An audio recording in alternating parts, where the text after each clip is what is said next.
And we are live here from David Gates Stadium in Rogers, Arkansas, here on a beautiful fall night in September. And we are welcoming in the Little Rock Central Tigers into the first home football game of the season here. And I'm here with my good friend, John Coleman. John, tell me a little bit about not only your expertise on the football field, but as a rules analyst. We've got our own rules analyst here at a high school football game. Well, I'll tell you, it's good to be here. I played on this field back in high school, back when it was grass and it was RHS's campus. We had the Chicken Quick across the street with the smoke coming across. So I've had a little bit of experience on this field, but recently, in the last 20 or so years, I've been doing officiating high school football. So I sustained an injury in the off season, and I can't be on the field right now. So it's good to be up in the booth, giving some color on different things, and not getting screamed at by the coaches and fans. The coaches wouldn't do something like that, would no, they? not really. And that's the question I get all the time: is what is it like? And I said,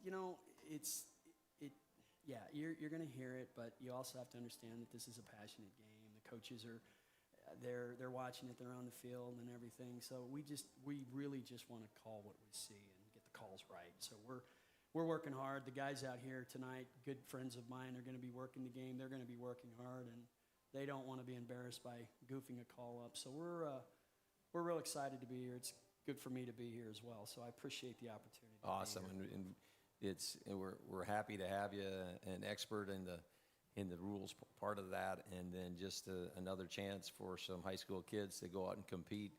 John, can you tell us a little bit about where we are with Heritage Football?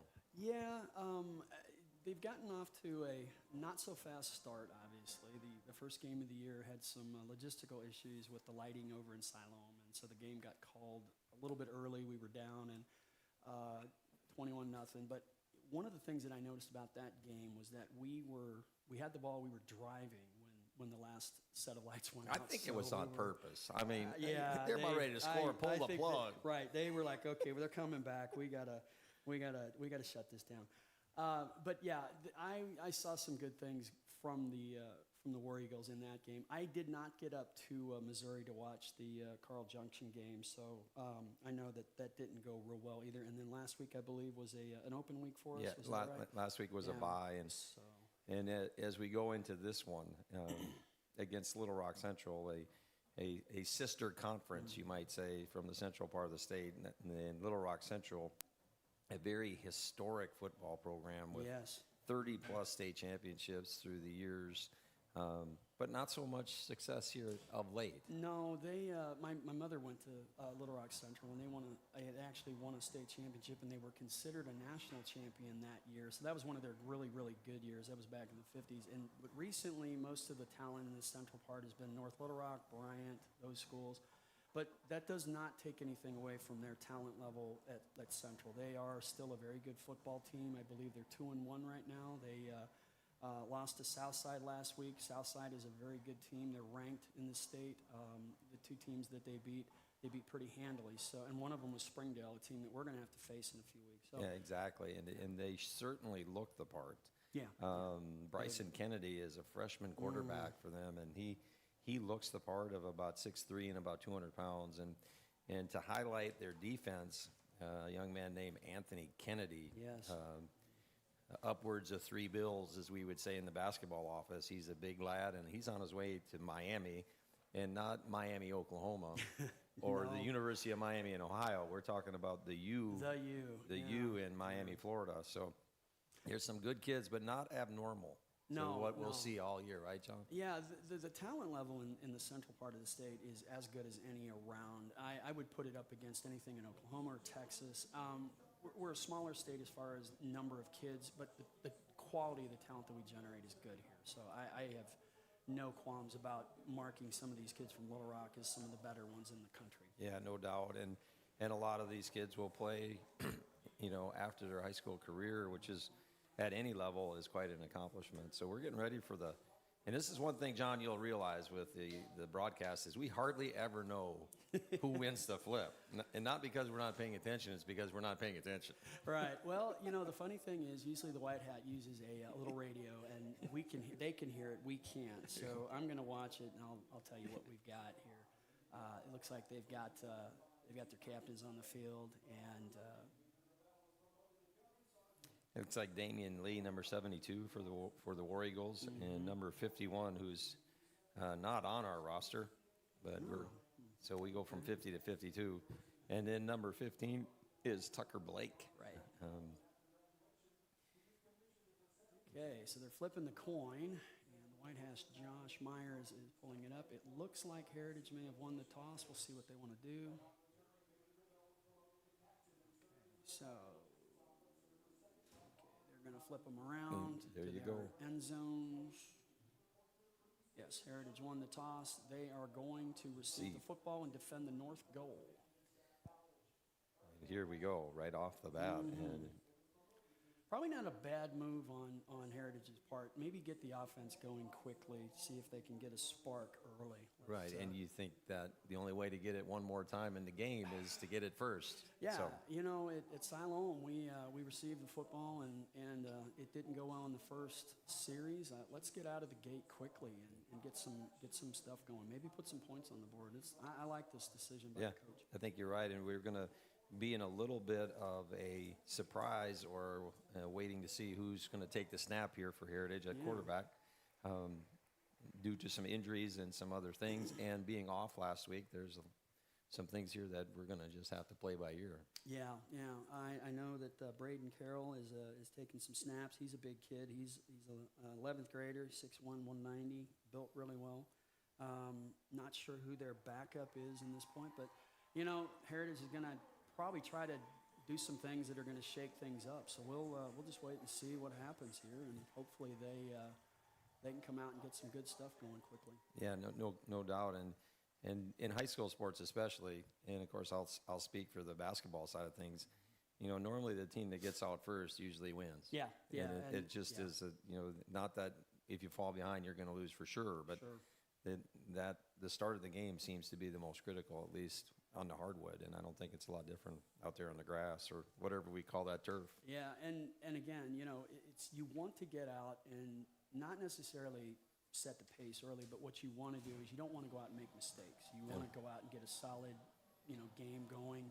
If you don't score on the first drive, fine, but you don't want to go out and make penalties or fumbles and things like that, and that's something that really could demoralize a team very, very quickly. So let's see if Heritage can not do that. So we're 20 seconds away from, I'm going to say tip. I almost said tip, John. 20 seconds away from the kickoff. There you go. And as always, we look at that red, white, and blue flag at the south end of the stadium, and let's just say the wind doesn't look like it's going to be a factor. We're not going to have any wind tonight unless something comes in. So. Yeah, so it looks like a pretty calm night. It feels like a little like summer, but a beautiful night to be out here. We've got some students in the student section, and Kyle Scheller and the band is fired up and ready to go. So we're ready for high school football here in Northwest Arkansas, and we're going to get after it. Yep, we've got, looks like Camden Isbell is deep, as well as number 18. I think that's the roster here. Jake Stout. Yeah, so they're deep.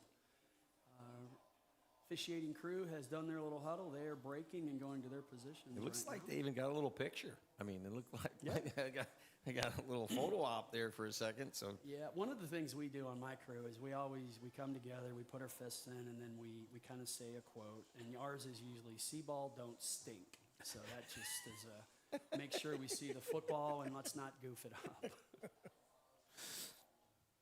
that's outstanding. Well, Eric Munoz and his crew are there, and they look like they're saddled up and ready to go.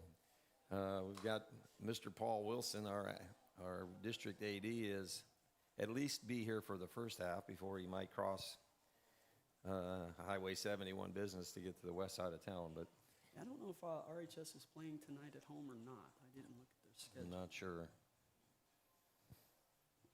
But again, John, we say this every time, and I'm never going to not say it. What kind of facilities that we have. Oh, yeah.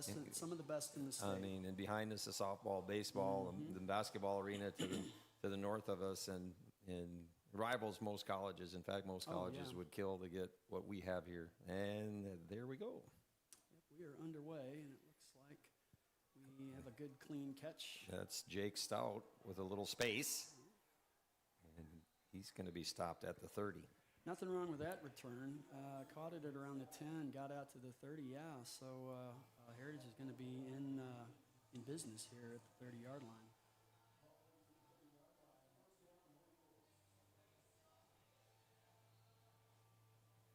Still trying to put her hands on. Looked like number 11,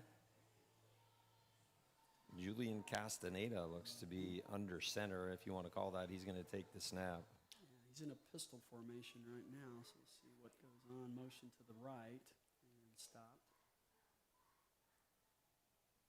He's going to keep it himself, and he's got some room. Gets out maybe about 5-6 yards, out to about the 36, 35. That's sophomore Brian Guillen for the Tigers with the tackle, if you say, but not until about a 5-yard gain, John. Yeah, no, good start there. Clock's going to continue to run, so good, safe first play here. Let's see what Coach wants to do here. They are getting their signals in. Looks like Heritage is going from a no-huddle offense. They'll kind of get the guys out, and then the offensive lineman will break. And let's see what formation. They're in another pistol again. 2 slot backs. Good balanced line. One in motion going towards the visiting sideline. Gives it to up, and we have a flag. Looks like we're going to have a false start on the offense. So whatever we got on that last play, we're just giving it back. So again, one of those things we don't necessarily want. Yeah, the mistakes are always the indicator. Yeah. So it makes it 2nd and 10. So a little different looking War Eagle team this season with a little more size. Yeah. The helmets don't look quite as big as they have in the last couple of years. So that's good to see with some. They looks like they did get in the weight room, and that's going to pay off, I think, later on in the season as we get into the grind of October and November. So another pistol formation, motion to the visiting sideline. Fake handoff into the middle. He's going to pass. He has got a guy, and he has got a catch. Jake Stout. And he is down deep to inside the 20-yard line of Little Rock Central. So that is a big play. That's a first down. Yeah, and Please Gray has been in on both tackles. I made a mistake on the first play, but he really bit John on that. He did. On that play action. He right did, there. and our quarterback saw that, and he just laid it out there, and our receiver ran right under it. So great play. Inbounds clock is continuing to run. Plenty of time, 10:42 left in the first quarter. Ball all the way down to the 19-yard line. 1st and 10. So let's see if we can make this hurt a little bit on the Tigers. Give is to, he's going to keep it. He's going to go up the middle. Not much there. Maybe got back to the line of scrimmage, possibly. Maybe a yard loss. A host of Tigers there, but led by number 63, Michael Daniels. A junior defensive lineman was first to make contact on Castaneda. They definitely knew that one. And, they moved the Kennedy Mountain, I'm going to call it, around there. Is that him in the middle? I think that the building that is there at the 18-yard line. That's exactly Is that what he is? That's what he is. And he was at right tackle on the first play, and he's at left tackle the next. But goodness. You're not going to miss him. Number 40. Yeah, you mentioned that before the game. Yeah, I now I see. Okay, snap, and it was tipped. That is an incomplete pass, so that's good.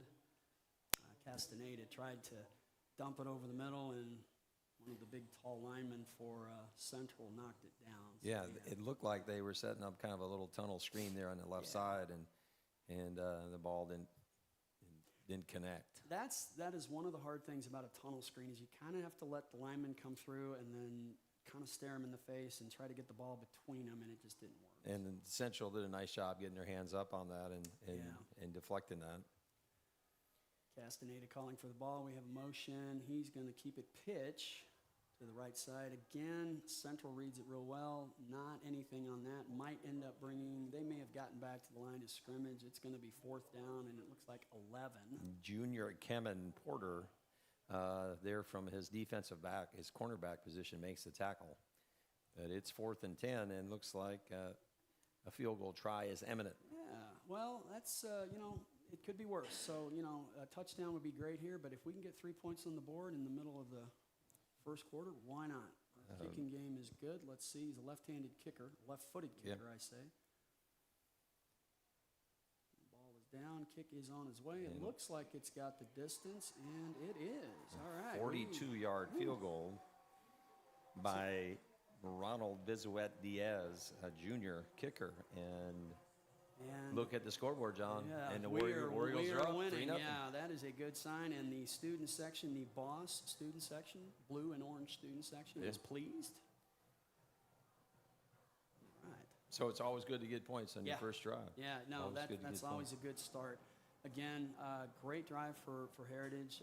Gives the kids a little bit of confidence. Gives the coaches some confidence that they know that there's some plays in that book that they came up with this week that they might be able to run again. So. Yeah, and it was all set up by the play action. Yeah. And the long pass and catch to Jake Stout for what seemed to be about 65 yards. So. Right. Let's see. Deep for Central is number 4. That is Jacob Marshall, and I can't see the name or the number of the other person deep. Marshall and Stewart. Okay. And looks like Jalen Robinson. And you'll see those guys in the backfield and when the ball is set for play. So Heritage is ready to kick it off. Number 97 is kicking. He's going to do an onside kick. Let's see how this works. And it looks like Central covers it, but he paid a price. He did. Nice lick. Number 20, Justin Foster for Central made the reception. And we got to say this, John, every year, the ball is not at the 51-yard line. It is not. It's at the 49. Well, we kind of do that ourselves. We will say over our radios, balls at the 51, just so that we can see it. But it is at the 49-yard line going out. So it is on the Central 49-yard line. And Heritage looks like they're going to line up in a 4-5 defense, a couple defensive backs deep. Let's see if they can make a stop here. Here you go, Bryson Kennedy, the freshman quarterback. And let me tell you, he looks like quite the freshman. I was pretty impressed with the lineman there for Central. I'm pretty impressed with this kid so far. It looks like he's big and athletic. And Heritage is all over that. Santiago Cortez, a junior linebacker there, with a great read and a tackle for a loss. Yeah, it's going to bring up 2nd and 15 from about the 44-yard line. Yeah, their quarterback reminds me a little bit of everybody remembers K.J. Jefferson from Arkansas. Yeah. Big, strong kid, good moves. And Springdale, a little quarterback sneak, he went 60, so he's got some good speed. So, and there we handed it off to nobody. And that might have been a broken play. He went to hand it off, and there wasn't anybody there, so I'm sure his blood pressure went up a little bit on that, and then Heritage came in and made the play. That's going to bring up a 3rd down, and it looks like a little over 10, maybe 11 yards from the 38. And that's Cortez again with back-to-back tackle for losses. So big plays for Santiago. 3rd and a distance. Kennedy takes, he's going to pitch to the far side of the line, and Heritage is on it. They did gain a couple yards down in bounds, and this is going to bring up a 4th down and about 16. Jacob Marshall was the ball carrier, and the little option play there, John, I think you'll see more than once tonight. Mm-hmm. And very, very good start for the Heritage War Eagles defensively. Zagopi Page for Central is back deep. He's lining up to kick. And Heritage has number 16, who is Austin Perez, it looks like, deep for the War Eagles to receive the kick. Play clock at 3. Gets it off. A floater snap and not Not a bad kick, but it's going to bounce short. It's going to bounce a long ways, and they may get on it down inside the 5, which it looks like they're going to. And ball will be down at the 3-yard line. So Heritage will take over at the 3. And one of the risks of not catching it. Yeah. Right? Yeah, I'm not. We always had a rule when we played that said if the ball is inside a specific yard line, you let it go. But then on the other hand, you risk that. You're right. So you just give up an extra 20 yards, but you get the ball. So let's see if Heritage can get a good long sustained drive here. So they'll start at their own 3-yard line. Mm-hmm. Now it looks like they are changing quarterbacks around. If I'm looking right, it looks like Braden Carroll is in as their quarterback. He's under center right now. He gives the handoff, and it is up the middle. Not a lot, maybe a yard, maybe back to the original line of scrimmage. Going to bring up 2nd down and still 10. It does look that way. I think they're trying to gain a little breathing room down there, and they might have gained a yard. Yeah. They're probably just playing to get the ball out of the shadow of their own end zone. Carroll's looking for his signal. He's running back into the huddle. So very tight splits. I don't know what that really means as a basketball coach, but they were close together, right? Yeah. The linemen are kind of in. They're almost foot to foot, and they're basically just trying to move as a wall. Motion to our side. Carroll looking out. He's got a guy, and he is wide open at the 20, the 30, and out of bounds around the 35-yard line. Well, there's your space. There's your little bit of space that you needed. Perfect throw by Braden Carroll. And that is going to be 1st and 10 at the 35-yard line. The chain crew will move up. That was Robert Pickard with the catch. And Jalen Robinson plays a little offense and returns a few kicks, plays a little wide receiver, and plays a little safety. All right, now they're moving off another set of yardage here. They're giving, looks like another 15 yards. I don't know if there was a late hit or something on it, but it is going to move it to the 50. We'll catch that if the white hat gives us a signal. He's moving out here. I don't know where that flag was. I didn't see it. I didn't see it either, unless it was a face mask late or... Could have been, yeah. Let's see what Josh says here. He's going to just chop it in. He signaled and I didn't catch it. Yeah. But anyway, we're rolling and we're at the 50-yard line. So 15-yard penalty, which narrows it down to some kind of probably personal a foul. Personal foul, late hit. I'll take it. So ball at the 50. Carroll's got his signal. He's going to come up. He's going to go under center. And in today's world of wide open football, you don't see that a lot. He's going to pitch out to the far side, number 28, and he's going to get maybe a yard. That's Pickard again with the Robert carry. Pickard, not Picard, Pickard. Pickard, right? My daughter Carson corrected me on that over the weekend. You know, she's done that for me through the years too. I said Picard, and she goes, "It's Pickard." I'm like, okay, well, I'm a Star Trek guy, so I'm. There you go. 2nd and 9 from the 49-yard line, or what we officials would call the 51. The 51. There we are. We're back at it. Yeah. By the way, we are moving south towards the south end zone, towards Tyson Chicken Quick, if you're familiar with Gates Stadium. Braden takes the snap, and he reverses out, gives a pitch, and he's got some room out of bounds at around the 39-yard line. Evan Gordon on the carry.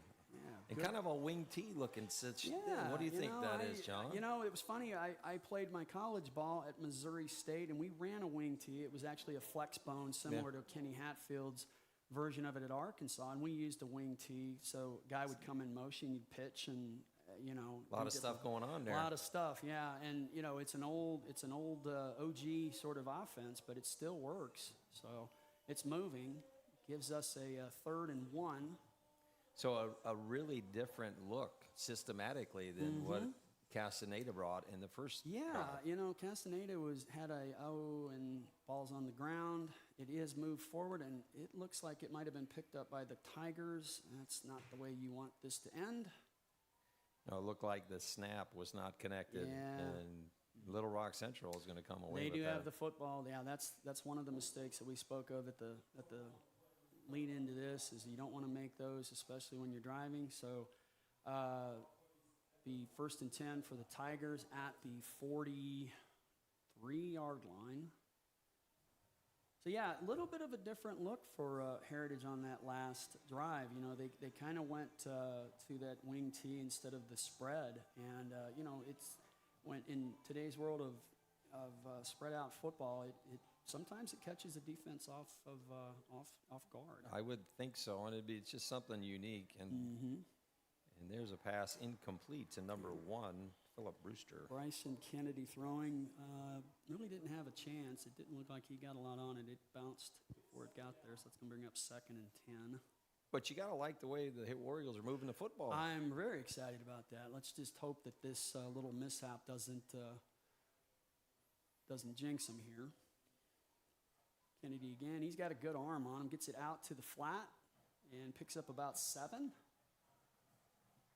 Clock continues to run. We are at 3 minutes and 38 seconds left. 28. Again, that's Pickard with the stop. So several birds are flying both directions tonight. Yeah, 3-0 Heritage, and the Boss student section is doing their War Eagle call. There you go. Getting the fans going. Cheerleaders are doing it as well. Handoff up the middle. Maybe got a first down. Referees are signaling first down, so they'll look at it. I think it is a first down. Ball is going to be at the 47-yard line going in. Will Stone, from his defensive end position, had some contact behind the line of scrimmage, but unable to hold on. And the Tigers are going to move the sticks. Kennedy back in the pistol formation. Another tunnel screen here. Heritage covers it really well, and they may have gotten back to the line of scrimmage. They may have lost a yard. Looking across the field, they are right back at the original line of scrimmage. 2nd down and 10.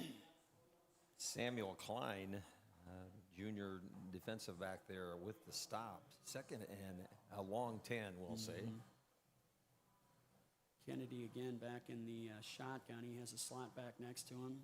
Out to the flat, and the receiver makes a move. There is a flag that comes in. It is enough for a first down, but let's see what the flag is here. Like a hold, could have been a hold there, Could have John. been a defensive holding, yeah. Came in from the side judge. Let's see what he says. Look at the white hat for the signal here. Holding on offense. Yep, that's what it was. So that will come back. He had a little space there, and Heritage did a good job closing down the gaps. Yeah. Now, on a penalty like this is a downfield penalty, so the umpire, Jason Benson, is going to move this back 10 yards from the spot. It's going to wipe away the first down, but they will replay 2nd down. They'll actually gain about 2 yards, but at least it's not a first down. Exactly. So it's not a loss of down penalty like we were talking before the broadcast. Kennedy gives to number 5, and that goes nowhere. Well, I'll tell you, Heritage's defense today is playing very well. That's Brian Granados, the defensive tackle. And one of our big ones, 6'3", 295, a sophomore there in the backfield to make the play. So bringing up 3rd and 8 yards and a big play for the War Eagles. I know Heritage has got some size, and these are young kids. If they stay out and keep playing football, we're going to have a big team here in about 2 years. All right, Kennedy takes the snap out of the shotgun, looking, nothing, rolls to his right, still looking, is tied up, throws out of bounds. He has a receiver. It is incomplete, and that's going to bring up... It's going to be a 4th down. 4th down, yeah. Let's see what they decide to do here. This is the area of the field where they might decide to go for this. Damian Lee, from his defensive tackle position, was in the backfield and really kind of flushed Kennedy out. Is it Kennedy? I believe so. Yeah, Bryson Kennedy out. And they're going to go for this. It's a 4th down and a big play to get to maybe, offset that turnover. Kennedy's in the shotgun. His number 5 is back. Number 5 is Ray Stewart. Takes the snap. Looking, goes deep. We've got and that's going to be a flag. That is going to be a pass interference call against Heritage. The runners just got tied up. Samuel Klein in coverage, and it just did look like he just got kind of... Yeah. Probably didn't mean to do it, but John, the difference between that and what we'd see on Sunday, I mean, how are we marking that in high school football? In high school football, we come back, we mark it from the original line of scrimmage, 15 yards. On Sunday, you would mark it from the spot. You'd basically get it there. So it's a bigger penalty in the NFL. So they'll mark it off. This will be a first down, it looks like. Would that be an automatic first down? It is not an automatic first down in high school. Since they were only 7 yards deep, it will result in a first down. There you go. We don't even have to throw it to New York, John. We have it right here. Yeah, well, I'll probably get a call from my supervisor later going, yeah, well, that wasn't correct. That's a good run up the middle. Kennedy gives it to his running back number 5, Ray Stewart. We're probably going to calling his name a lot. That is another first down. Ball is down at the 23-24. Jake Stout from his linebacker position makes the tackle, but it's going to be first down Tigers.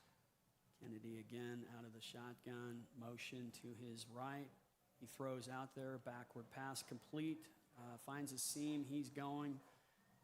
Stewart is down to about the 4-yard line. That is going to result in a first down, and it will be first and goal for Central. Actually, that's going to be about the 6. Yeah, and Diego Juarez makes the play, and you never really want safeties and defensive backs making tackles when you throw the ball behind the line of scrimmage. You get to that third level, that's usually not good on the defense. Kennedy again. And he's going to get a few. Not Kennedy, I'm sorry. Stewart. I get them mixed up. 51, who is not on our roster. Yeah, maybe we can get the. We get it at halftime. We'll get that. Clarify that. Defensive tackle. Number 51. Well, listen to Mr. Gaffney here doing the PA. Maybe he can. He's down the way there. He's 10 feet away. We'll just knock on the wall and tell him to tell us what he's got down there. He has all the cool stuff. He does. He's got all the gadgets in there. Got all the cool things. All right. Shotgun snap. Pitched out. Looks like he's going to get into the end zone, but there are some flags. That might come back. Might be a blocking infraction. White hat Josh is going to tell us what he's got here. 2 flags came in for 2 separate areas.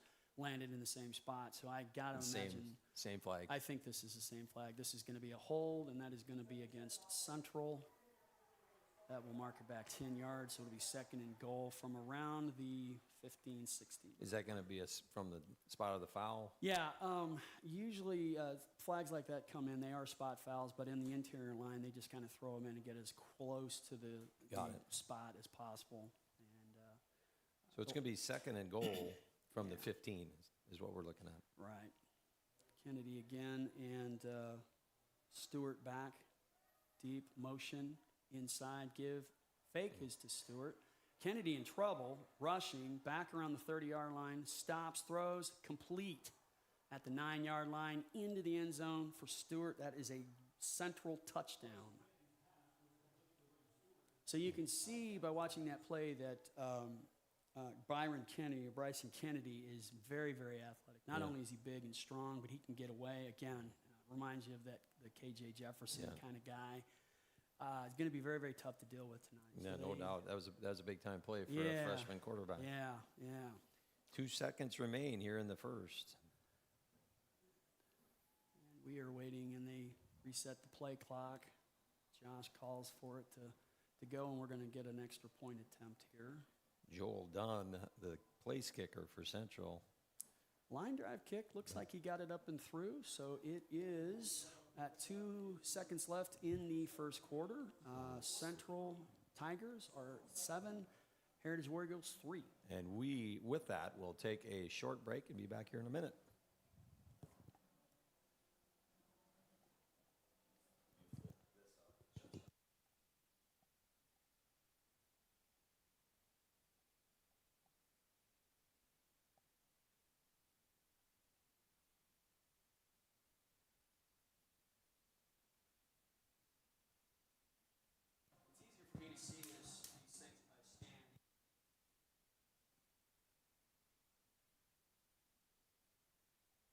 And we're back, and Central Tigers take the lead, 7-3 here in the first quarter.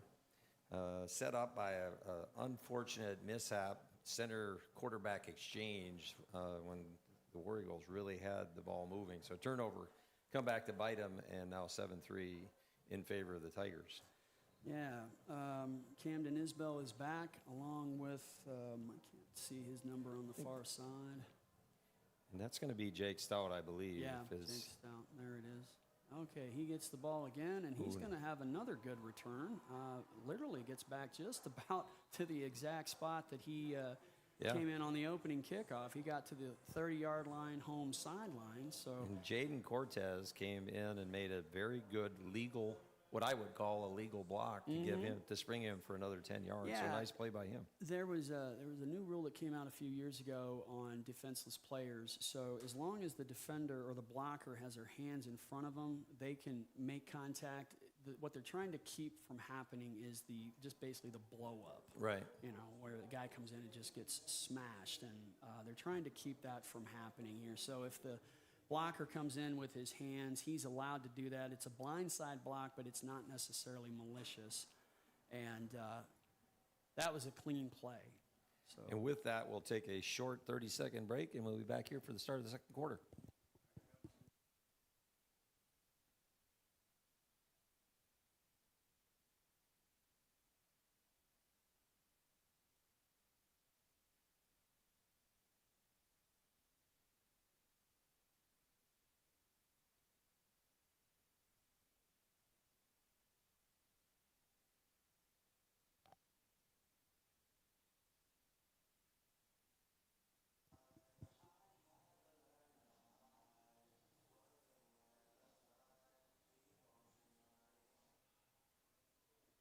Looks like we are back.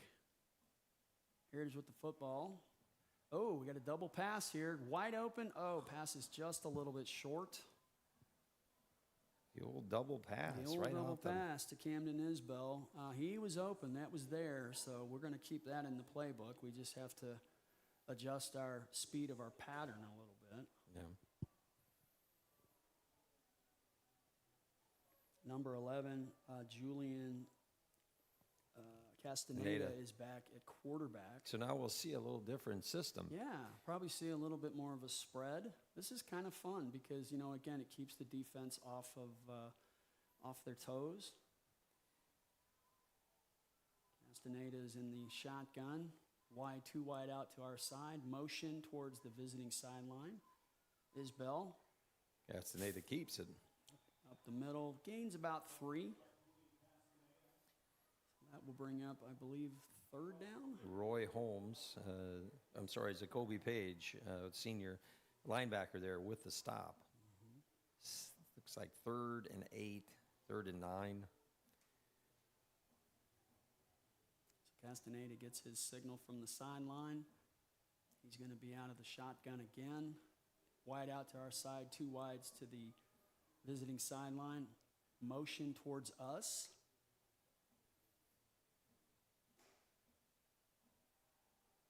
Snap tunnel screen on the far sideline. Got some space. Enough for a first down. Up close to the 50, maybe down to up to the 47-yard line. First down, Heritage. And Jake Stout with a reception there. Nice play. A big third down conversion there. Surely didn't want to give them the ball right back after they just scored. Yeah, you definitely don't want to do that. If Heritage get down and get some more yardage, maybe get a score here, they could stay in this game. I'm really impressed with how they're playing right now on both sides of the ball. So I want to knock on wood here, but I don't want to jinx anything. Motion to us. Shotgun snap. Up the middle. Wasn't anything there. Made a couple moves. Got through and got about 5 yards. And that's Evan Wood. Tackled by Ricky Gaston of the Tigers, but a nice gain on first down, John. Mm-hmm. Julian Castaneda looking pretty good from the quarterback position there. Getting your signals. It's like 2 different teams playing. Yeah, it really is. I mean, the lights here work, so it's a lot better than it was in Siloam Springs. It's we can see. We can see the stadium. Yeah, actually see the ball. Yeah. Motion to us. Castaneda's looking. Calls for it. Gives up the, nope, he keeps it himself. He's rolling out to the far side. Gets a couple, maybe 3 yards, close to a first down. And that's number 2, Jalen Robinson for the Tigers, he was first to make contact on Castaneda, bringing up third in just a couple. Just about actually one, a long one. They've got to get inside the 42-yard line for a first down. So let's see what they dial up here. This would be a little trickery because you could go for it on fourth down. Could, yeah, you can. This opens up a little bit of your playbook a little bit. Let's see what they do here. Oh, and referees are coming in. We've got a timeout. That is going to be Heritage's first timeout of the half. So with 9:18 left in the first half, Heritage takes their first timeout. Score is Central 7, Heritage 3. And we'll take a short break.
Welcome back to Gates Stadium, everyone. Heritage back out on the field, ready to roll. Balanced backfield pitch. Oh, it's on the ground again and kicked and booted. This might be a scoop and score. It looks like it is. And that is going to be a touchdown for Little Rock Central. Again, those mistakes, we just can't have those. And that's two critical turnovers here are really the difference. And we're going to get a penalty for a celebration in the end zone. Yeah. And explain this, John. Is there going to be a choice here to take this on the extra point or on the kickoff? How does that work? Heritage can move them back.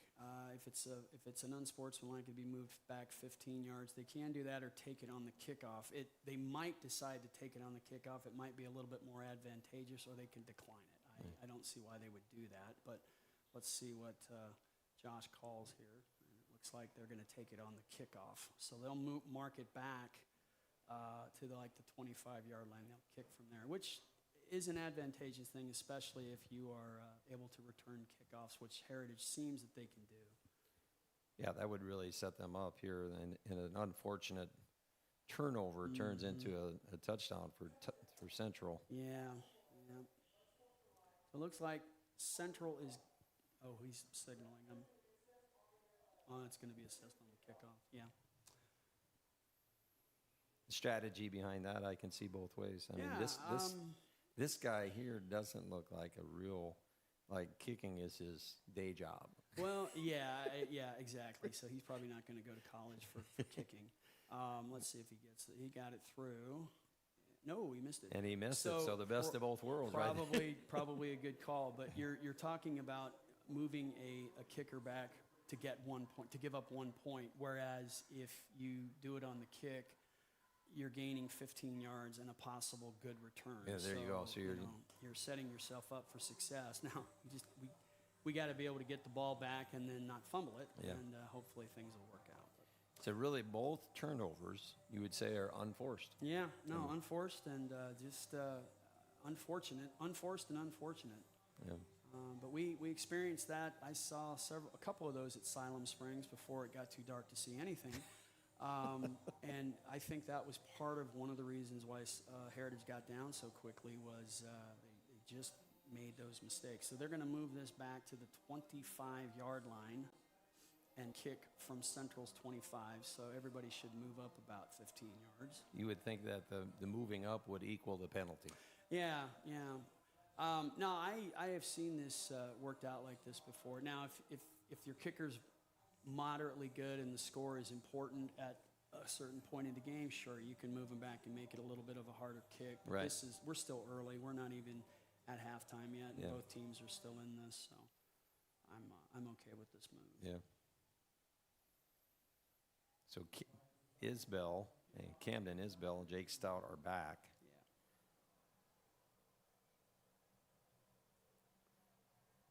Yeah. Camden, a humongous Baltimore Ravens fan, and seems to, have a offsides. And it looks like we have a legal procedure on the kicking Yeah. team. They will have the opportunity to move that back. And Camden never wastes a chance to make fun of the Green Bay Packers on the way past my office. Are you a Green Bay Packers Yes, I fan? am. And okay. Well, I am a Dallas Cowboys fan, and I have not lived that down since the 90s, the last time they made it to a Super Bowl. So all of my friends they're asking me when they're going to make it back, and I was like, your guess is as good as mine. I don't know. So we will re-kick from the 20. I was a little nervous that Camden didn't pick the ball up. I didn't see the flag initially. Yeah, they kill it usually pretty quick, and the whistle is usually a signal to the players. Kick is fielded cleanly back up to about the 45-yard line before he is hit hard, driven back. I think that is Jake Stout. Jake Stout on the return, and Jalen Robinson. You heard his name a lot for Central. He catches the ball and hangs on to it, so this is good. It's going to set up Heritage here on the 45-yard line, 1st and 10. 9:02 left in the half. Central up 13-3.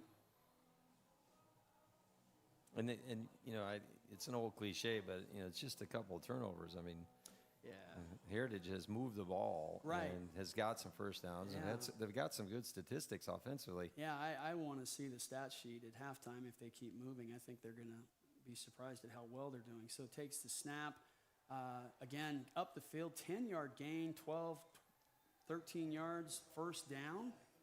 And that is Julian Castaneda again. And Kashawn Pitts, a senior linebacker there, finally making the tackle, but a nice gain on first down and another first down.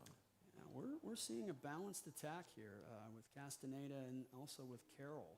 Both of them are doing really well. Castaneda's in the game right now. Let's see what he decides to run. So we're running somewhat of a spread offense coming out of the pistol formation, 2 wing backs.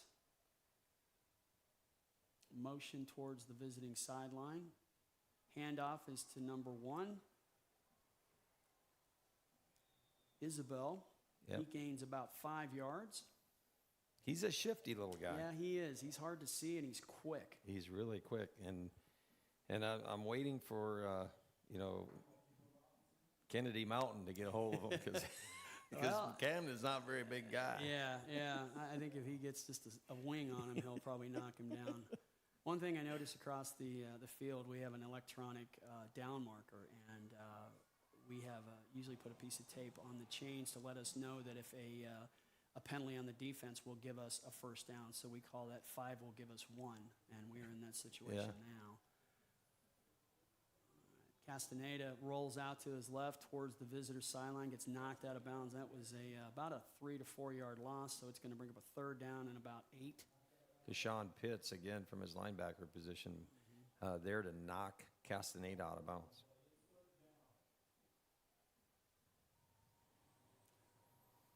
Munoz is calling in his plays. See what we can come up with here. This is a good location for 4-down territory. Again, I don't want to knock on wood yet, but let's see if we can pick this up. Clean snap, looking to his sideline, over to Isbell. Isbell's got some room. It looks like he is close to a first down. They are calling. They're going to look at it. He's right on it. They might measure this. Let's just see if they can pick it out on their own. The far side line judge has him past that stake. So he does. It is a penalty down. There's a penalty marker down. Okay, Oh. so that's what they were looking at. And it's on our sideline. Not sure what this is. Looks like Heritage is backing up, so it looks like it might be against them. The penalty here is at the 39-yard line. Yeah. If that's a hold, it'll be marked from that location. That is correct. Let's see what Josh says here. No, ineligible downfield. Okay, that's a 5-yard penalty from the previous spot. Still going to replay third down. Inconvenient, not the end of the world, but again, something that is blowing our progress here. We had a first down and a penalty, or in the case of the previous drives, fumbles have caused us to stall. So that's something we need to work on. No doubt. Let's see if we can pick this back up. It is third down and about 14. Motion towards us. Castaneda looking for the snap. Gets it. Keeps it. Rolls left. Is wrapped up and dropped. That is going to be about a 7-yard loss. So that's going to bring up fourth down and probably 20, 21 yards. This will probably be a punting situation. Zay Pruitt from Little Rock Central there, the first to make contact. And right behind them, Mikkel Lindsay, 2 seniors there that were there. They were not fooled. Yeah. This is Heritage's first punt tonight, I think. So hopefully we'll get it off and get it deep. 6:40 remaining here in the second quarter, in the first half. And Heritage has been moving the ball. Just stubbed their toe on a couple things. And it looks like this is going to drop and maybe bounce and roll, and it is. And get to it. Gets into the end zone. That will be a touchback. So that will be Central football at the 20-yard line. Yeah, Heritage is moving the ball really well. It's just those one little things that are drive killers. And the sad thing is they weren't forced. No. And it wasn't like somebody came and, just jarred the ball loose. Knocked It the was ball just out, it's just fumble it or a penalty or something like that. Those are morale killers. But I think the more they get into this season and mature a little bit, I think those will hopefully go away. But I am impressed with how they're moving the ball right now. Defense is playing very, very well. First and 10 on the 20. Kennedy takes the football. He gives to number 6, Drew Bjork.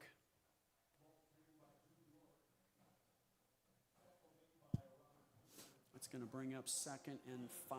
Second and short 5 or 4. And Central's going to go quick. They're not as fast as some we've had here where it doesn't seem like you can keep up here in the booth. But a no-huddle situation. Well, if we can't keep up with it up here, it's going to be real hard for the defense down there to keep up with it. But everybody runs that type of offense now. So that looks like it's going to be a first down. That's Bjork again. And looks like that was Elijah Juan Smith, defensive end there, a junior, to tackle. That was one of the names that my daughter Carson was surprised I nailed. And I was like, well, I remember Akeem Olajuwon, a basketball player. That's right. One of the best ever. That's right. And I remember that. I was like, well, that's his name. Kennedy takes the football, reverses out, and gets nothing. Heritage all over that. Loss is going to be about 3 yards, so that's going to bring up second down and 12. Ricketts and Stone there quickly for a loss, tackle for a loss. So second and 12. Again, Central going with no huddle, spread offense. 3 wideouts to our side, home sideline. Central moving north to south towards the south goal, towards Tyson. Kennedy looks, gives to number 5.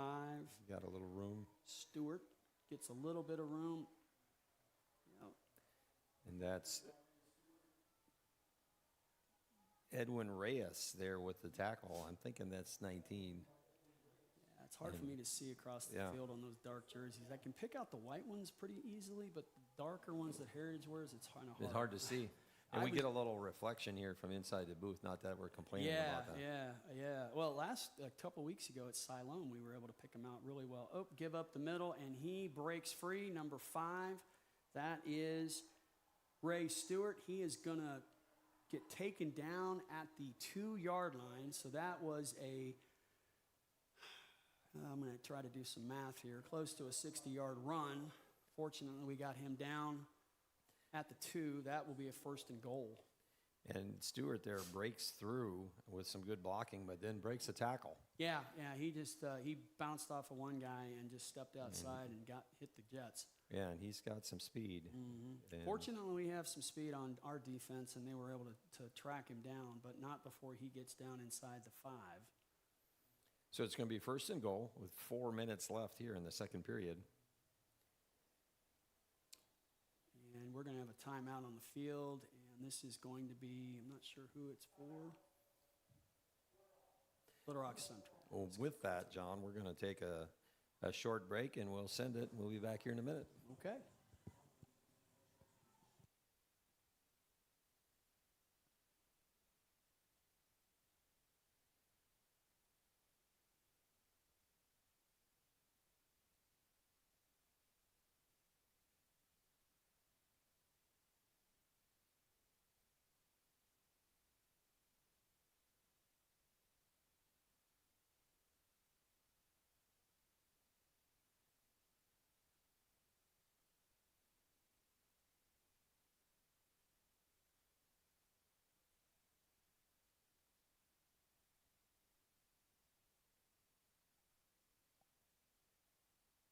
We're back.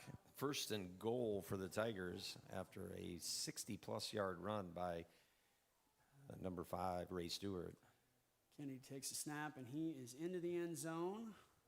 Touchdown Central. That is going to make it 19-3. And the extra point try coming up here. They may go for 2 here since they missed the last one. And they are bringing Nope, they're gonna bring the Joel kicker in. Dunn back in. Ben Robinson is going to hold for, the holders don't get enough love. No, I mean, they don't. They got a really tough don't. job. Yeah, they do. Snap is down, kick is up, and it is good. So that makes the score 20-3, or I'm sorry, 19-3. Should be 20. 20-3. There it goes. Okay. Should be 20-3. That's Taylor Tinsley and Paul Boyle's on the clock at the scoreboard. So Yeah, they've got those cool setups down there. I looked at that a couple weeks ago. I came in to work the clock for the junior high games, and I looked at that, and they're like, "You want to work this?" I was like, "I wouldn't even know how to turn it on." yeah, it's an iPad. Yeah, it is, and I have an iPad, but mine has just rules on it. It doesn't have anything cool. And the horn is Bluetooth through the sound system Right. at the stadium. She makes you a little nervous as a basketball coach. You're like, usually we blow it dead when the horn goes off. Is that Bluetooth going to be on the money? Right. Well, and they have asked us to suppress the horn on certain games, especially if it goes off on a live ball, because it could affect a player running the ball. I don't know if we've done that or not, but and we do have a military night tonight, so they do have some cannons here. They've warned us that they will go off periodically, so we have that. All right, kick is deep. Heritage has it. That's Isbell. And he gets a gap, gets up above the 30-yard line. So our Return game. teams, doing Pretty good. okay. Not too bad. Just catching the ball and getting a couple yards upfield. Let's see if our offense can keep it going. Again, I am not dissatisfied at all with our offense. I just think that we need to eliminate those mistake plays. That's Ryan, I'm going to say it, Ryan Sasaki Adams, a sophomore, number 97, that kicked off. He's the different kicker than the place kicker for Central. Yeah. Try and hit as many names as we can because we don't know where Grandma and Grandpa are. Right, yeah. You know what I mean? Yeah, right. If they're living in Iowa or, Columbus, Ohio, at least, their grandson's getting his name called. So Right. Julian Castaneda back in. Isabel wide right. In motion, coming back towards Castaneda. Castaneda's going to take the snap, go up the middle. He gets a couple, maybe a yard. Going to bring up second down It's and a about 9. really nice play by Cameron Phillips from Central, who came in and filled the gap from his middle linebacker position.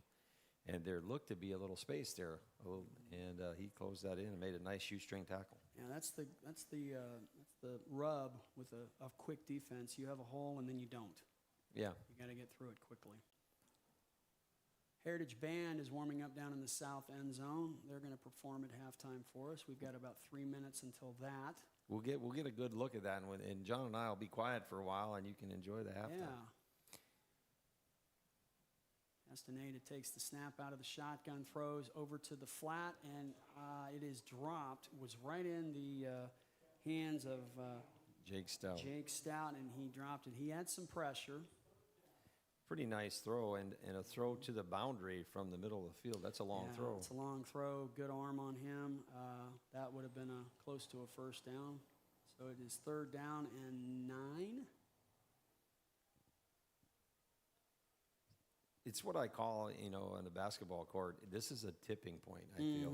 Yeah, you're right. This first down here is a big play to keep the ball out of their hands and bare minimum and maybe get some points here before half. Yeah, you definitely, you're right, Coach. That's something that you want to do. This could be up. We got a flag, and this is coming from the deep side. All start. It might have been a delay of game. That's what it was. It was a delay of game. Not cool. So is the guy here on the sideline, is he watching that play clock? Yeah, so they're working 6-man mechanics tonight. So they have 2 deep guys. One of them's on our side, one of them's on the other. A lot of times on Friday nights, they will work 5-man, which you have a guy in the middle. But each one of those back guys is watching that play clock. So anytime you see a flag come out from there, it's going to be a delay. That pass right there was incomplete. So that's going to bring up 4th down and about 14 yards. And a little pass with some space. I know we're saying it a lot. Camden had some space there, Isbell, but the ball a little bit late and behind him. Yeah. And it's going to do something that's bad, stop the clock, and we're going to give Central 2 minutes and 55 seconds here before halftime. I would like to see another one of these long kicks with a long roll. That would be nice. He's going to be kicking from about his own 20. We can get this in the air and get a good roll on it. Oh, and the snap is over his head. It's going towards the end zone. Ball is still loose. Central picks it up, scoop, and score. That is going to be a touchdown.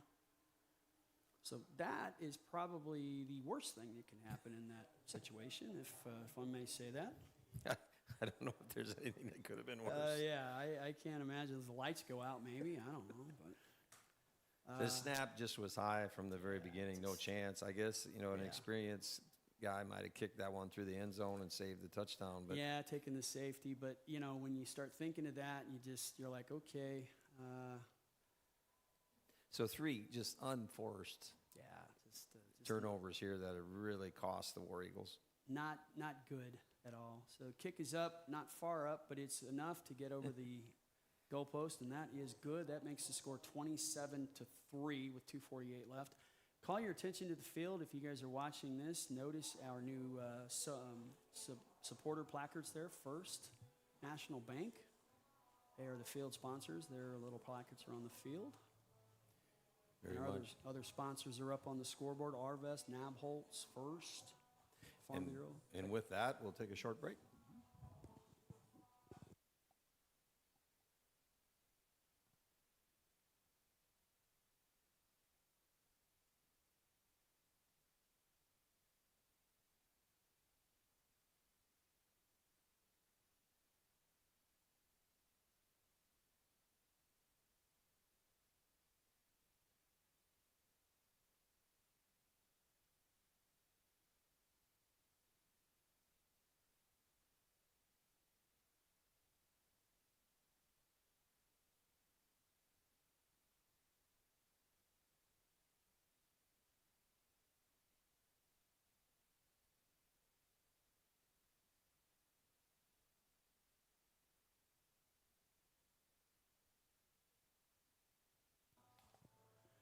Back here at Gates Stadium, 2:48 left in the first half. 27-3 Central right now. Central's getting ready to kick the ball off. They go on a quick kick, and the ball has not gone 10 yards yet. And it looks like Heritage jumps on it. The guys in the booth next to us are going nuts. They wanted him to stay away because the defense or the kicking team cannot touch it until it goes 10 yards. And they kick from the 40, so they cross the 50. Right? Now, the good news is that we did get the ball, and we get it at the spot, but they were going up and nuts and up and down right next to us, so I know what they were feeling. And that usually gets our blood going too on the officiating crew, because we have to come in and mark a ball, make sure that it's not touched, and make sure that. So we recovered the ball Yeah. at the 49, but we're getting it at the 47. That's So did somebody first- touch? Yeah, first touching. So That's somebody would. So it wouldn't have mattered because Right. if they touched it first, would. Yeah, they can touch it, but we beanbag it, and then we wait until it either comes to a stop or the offense gets it. Braden Carroll in, and he makes a cut, gets upfield, and gets a first down. Pickup of about 14 yards. That's going to take it down inside the 35-yard line to the 33. And kind of back into their wing T system. Yeah. And Braden's a good-sized kid. We've talked about Kennedy for Central, but Braden Carroll's built pretty well, too. He's 6 foot, 193 pounds. That's good size for a quarterback. For sure. He's got a good arm on him, so not afraid to let him run a little bit. So we got Evan Gordon here and number 10, Jaden Cortez, in those wing positions. Carroll reverses out and gives it to number 10. He gets some room. He's busting down. He's down inside the 10-yard line, down to about the 8. Heritage is moving the ball again. Moving the ball. So they're not gone. They're okay right now. They're not done. Again, both types of offenses are doing really well for the War Eagles this week. I'm thinking a lot of the playbook that we had for this week is going to stick around. Yeah, without a doubt. Something to build on. Exactly. Bare minimum. Braden's up under center again. Calls for it. And it looks like he might have simulated a snap, and this is going to be a false start on Heritage. Number 0, that's Connor Autran, a fullback. So Was he the one in motion? It looked like somebody got in motion right at the end there.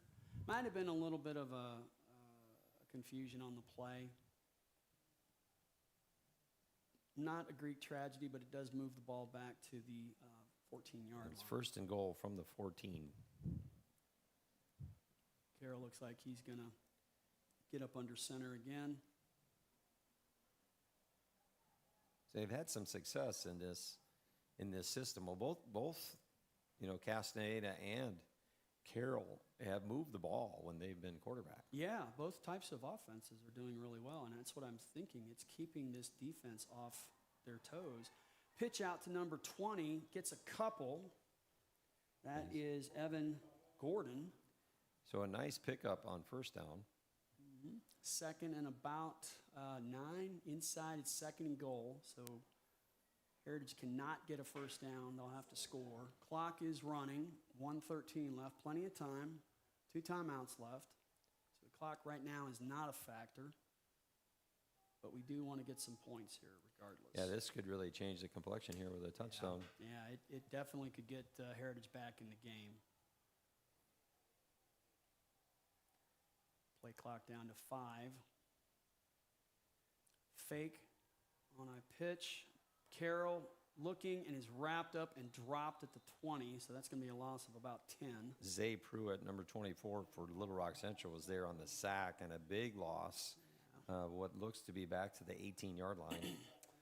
Yep, third and goal from the 18, so we'll see what they dial up here. Heritage still with 2 timeouts remaining. 27 seconds left. They do take a timeout here, so that will leave them with 1. And with that, we will take a timeout as well.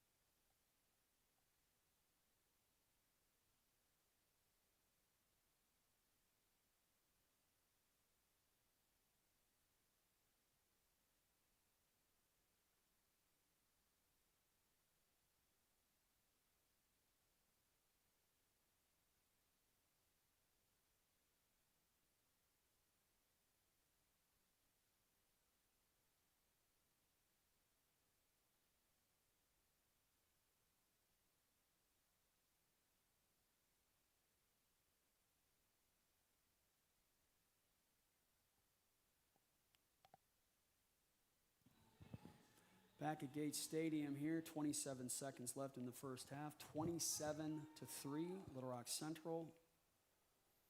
Heritage has the football at the 18-yard line, 3rd and goal. Braden Carroll under center, reverses out, gives, and I can't tell who is that. Isabel? It's Cortez. It's Cortez. He picks up about half of that, so he's down to about the 7-yard line. He's going to bring up 4th down, and we'll see what they do here. Probably looking at a timeout here, I would Clock is running. They're going to try to get something going here. They might save that timeout, but they're going to try to run a play either way. All right, and there is a whistle. Let's see what happens here. This is going to be a penalty. I'm not sure who is in the neutral zone. False start on the offense, so it's going to move it back 5 yards. Again, costly penalty, but not a Greek tragedy. It just moves it back a few yards. They've got time. So with Heritage is going to call a timeout. So they're going to call I think their last timeout of the half. So John, tell me about the timing here. That would this ball then be as soon as it's set, would the clock begin? If Heritage did not take a timeout, yes, as soon as the penalty was enforced, they would mark what we call mark it for ready or roll on the ready. So if they did not take the timeout, since the play ended on a live ball rolling clock after they administered the penalty, it would roll. Heritage took a timeout, so what will happen now is the clock will start on the snap. So what we'll look for is the officials to do this. They snap their fingers, letting each one of them know that they're going to start the clock on the snap. It's on the snap. So yeah, it's just and once this begins, then the play continues until it's over. Yeah, and that's where you're talking about suppressing the horn in this situation. Right, because as soon as the ball is snapped, like in this case, we're going to try to kick, it looks like. And so the horn will go off just about the time the kicker goes to kick. Yeah, and that would be bad. And so it would be like a basketball, buzzer. If somebody's trying to do a buzzer shot. Right, exactly. Shot. So he's back. He's going to mark it ready for play. The play clock will start. They'll snap it. The clock will run. We'll see if we can get a Vizuet Diaz with the kick. It's on its way. I don't know if He missed it wide left. So that is going to be the halftime, and our score at halftime is Central 27, Heritage 3. And we're going to take a 20-minute timeout for us, and you're going to get to see Kyle Scheller and the pride of Heritage, and I'm sure some Spirit Squad members, and enjoy the halftime. We'll be back here with when the guys start warming up again. And with that, we'll pass it off.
Eagles. We are here with our amazing band director, Mr. Scheller. Oh, yeah, that's band directing.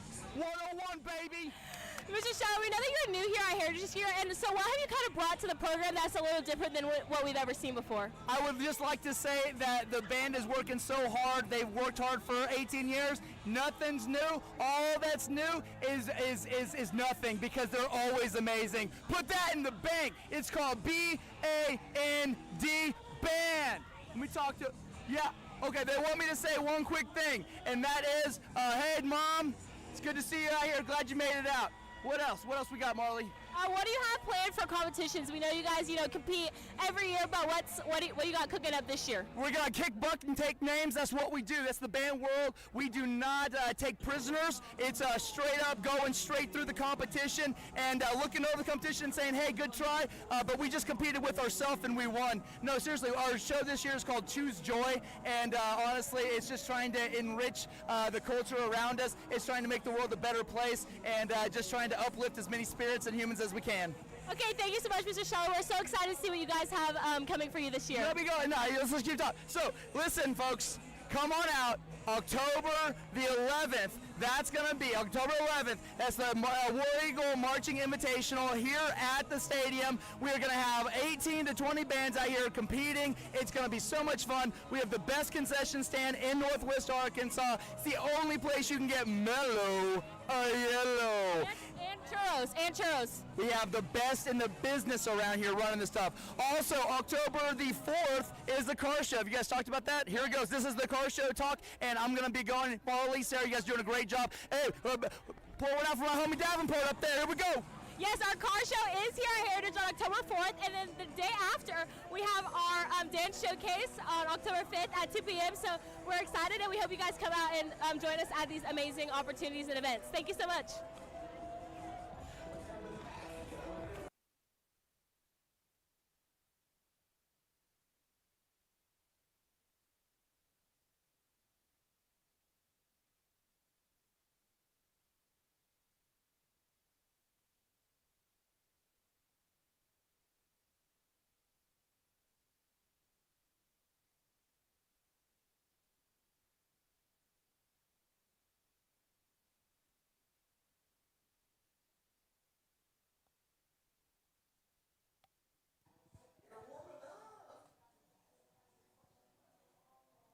Hey, we're back here at Gate Stadium, and both teams are out of the locker room, and we're looking here at a fresh start here, and hopefully the War Eagles can play them a half of mistake-free football. Yeah, we had some unfortunate things that happened in the first half. We had some fumbles, a couple scoop and scores, and some costly penalties, and that's usually not going to translate to a good score for us. So. Still got some time, but we're gonna have to make some changes here on making the. I'm looking at the officials. Oh, they're running the 3-minute clock. That's the warm-up clock that we have to assign. So yeah, we just have to stop making mistakes. I'm still very impressed with our offense and how they're moving the ball. And really defensively, has been a pretty good half. Yeah. In 14 defensive points. Mm-hmm. Yeah, this is the Tigers. Completely different game if those two touchdowns, those two scoop and scores didn't happen. We'd be, somewhere in the neighborhood of 13-3, 14-3, and that's a manageable game. But when you get 3 scores up with just a half to play, it's going to be tough. But Heritage is moving the ball, and they've shown they can be a quick-hitting team. So let's see if they'll get it going. I believe Central gets the football here in the second half. I don't know what end they'll defend. We'll see that here. Yeah, that's. I believe, and you called it because you were here, because we never get the toss unless you're here, John. We won the toss and chose to receive. So defended the north goal. The defending a goal is going to be the choice for each team. So the Heritage more than likely will defend the scoreboard so they can face it in the fourth quarter. That's usually the. Is that a precedent or normal? Yeah, usual? It's not usually the rule. I mean, it's not the rule, but it's usually the precedent, unless it's a passing team and they need the wind in the fourth quarter. So there are some teams around here like Shiloh Christian that throw the ball an awful lot, maybe Bentonville a little bit. So they might choose to have the wind at their back in the fourth quarter. But I saw Shiloh play a few weeks ago. They beat Little Rock Christian pretty handily, so they do throw the ball quite a bit. So that would be a team that might choose their back to the wind. But usually the team that is defending wants to face it in the fourth quarter. So with that, we're going to take a short break, and we'll be back here for the second half in just about a minute.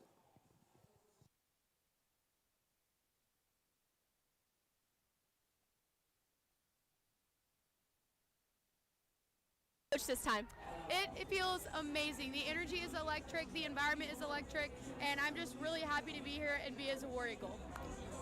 And I know there's been turnovers in coaching over the past couple of years. What different coaching style are you bringing to our team? Really just unity and bringing back some traditions that we've had in our program. We're really focusing on getting far this year. Thank you so much, Coach Mason. Join our club, her vote, her voice.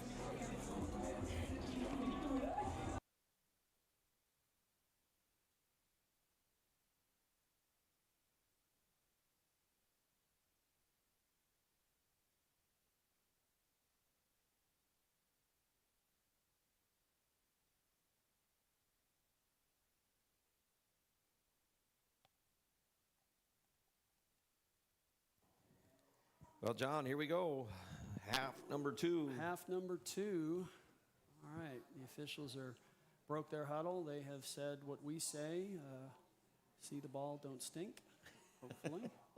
They've actually called a pretty good game. I haven't seen anything that they haven't done or missed anything. But, again, they're more critical on themselves than we are on them, trust me. We remember everything, every single call that we make. If it's close, we go back and we're like, did I get that? We had a situation a long time ago, and we had a tip-in at the buzzer against Bentonville.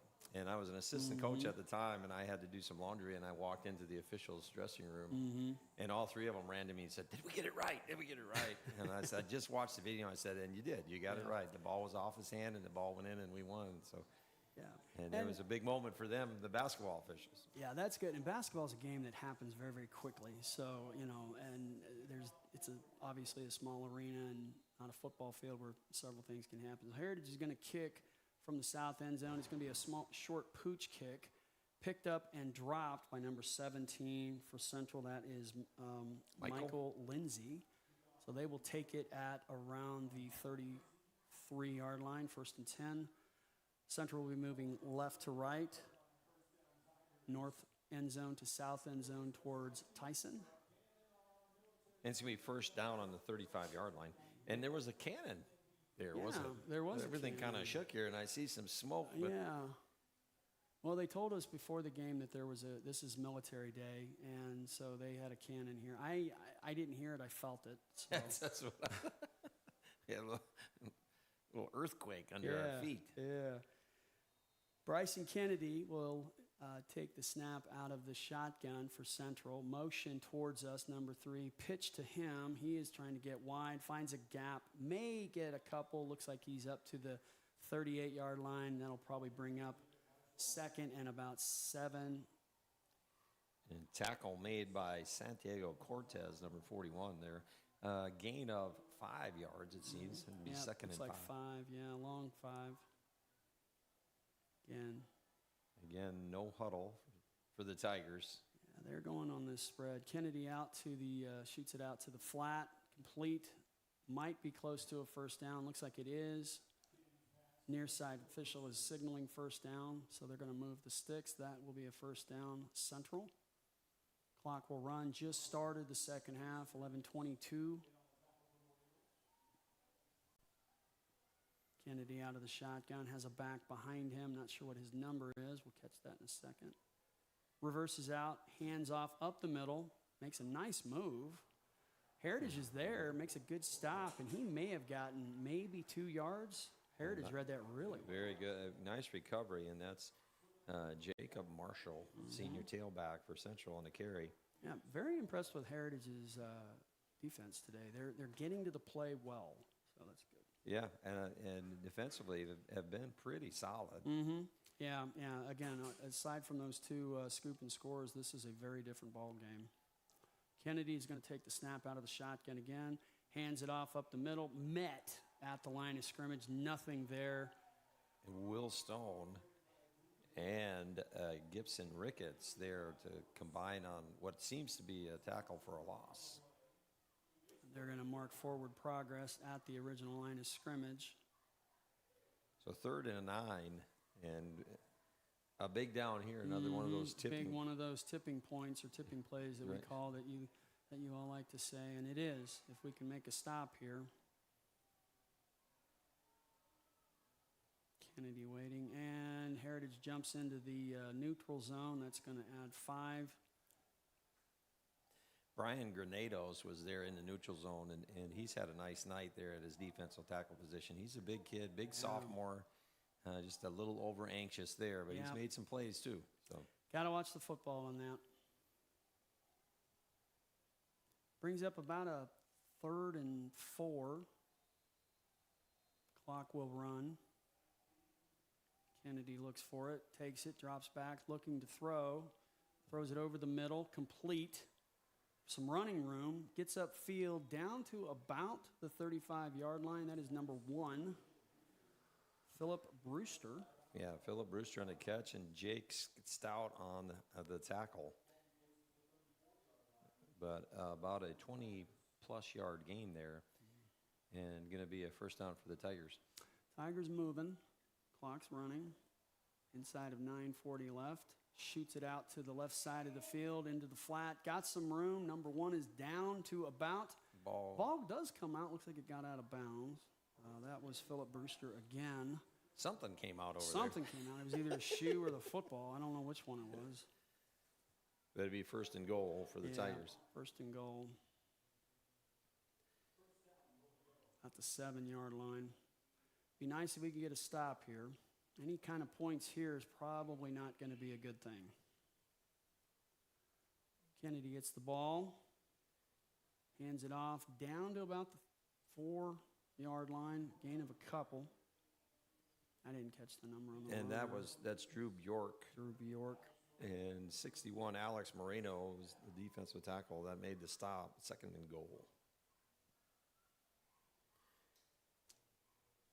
Not the way they wanted to have to start.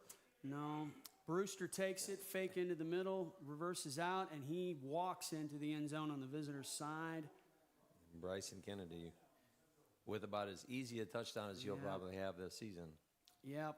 There was no defense bit into the middle on that. It makes it 33-3 at this point. Looks like they're going to try for an extra point here. 8:58 remaining.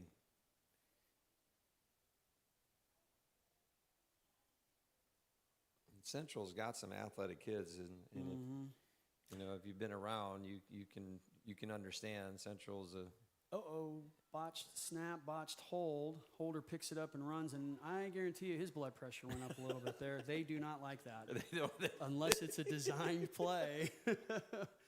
Anyway, it is no good, so that keeps the score at 33-3. So that Holder's probably going over to the sideline saying, all right, I need a break. And he did look a little anxious on the pickup. I remember we talked about our favorite football teams. Yours was Green Bay, mine's at Dallas, and I remember Tony Romo's look when he dropped the extra point attempt, and the camera zoomed in on his face, and he was like, whoa. So 8:58 left. We're going to stay here. Heritage will receive the football. They are defending the south goal. They're defending Tyson tonight. Yes, they are. And they're delicious chicken nuggets. I always buy the ones that are shaped like the Razorbacks. You like those? those? I like those. Yeah, they're fun. They're not healthy, but it's kind of cool. Yeah. We always add a little bit of color to the broadcast every week of There you things go. that don't have anything to do with football. Exactly. Central will tee it up.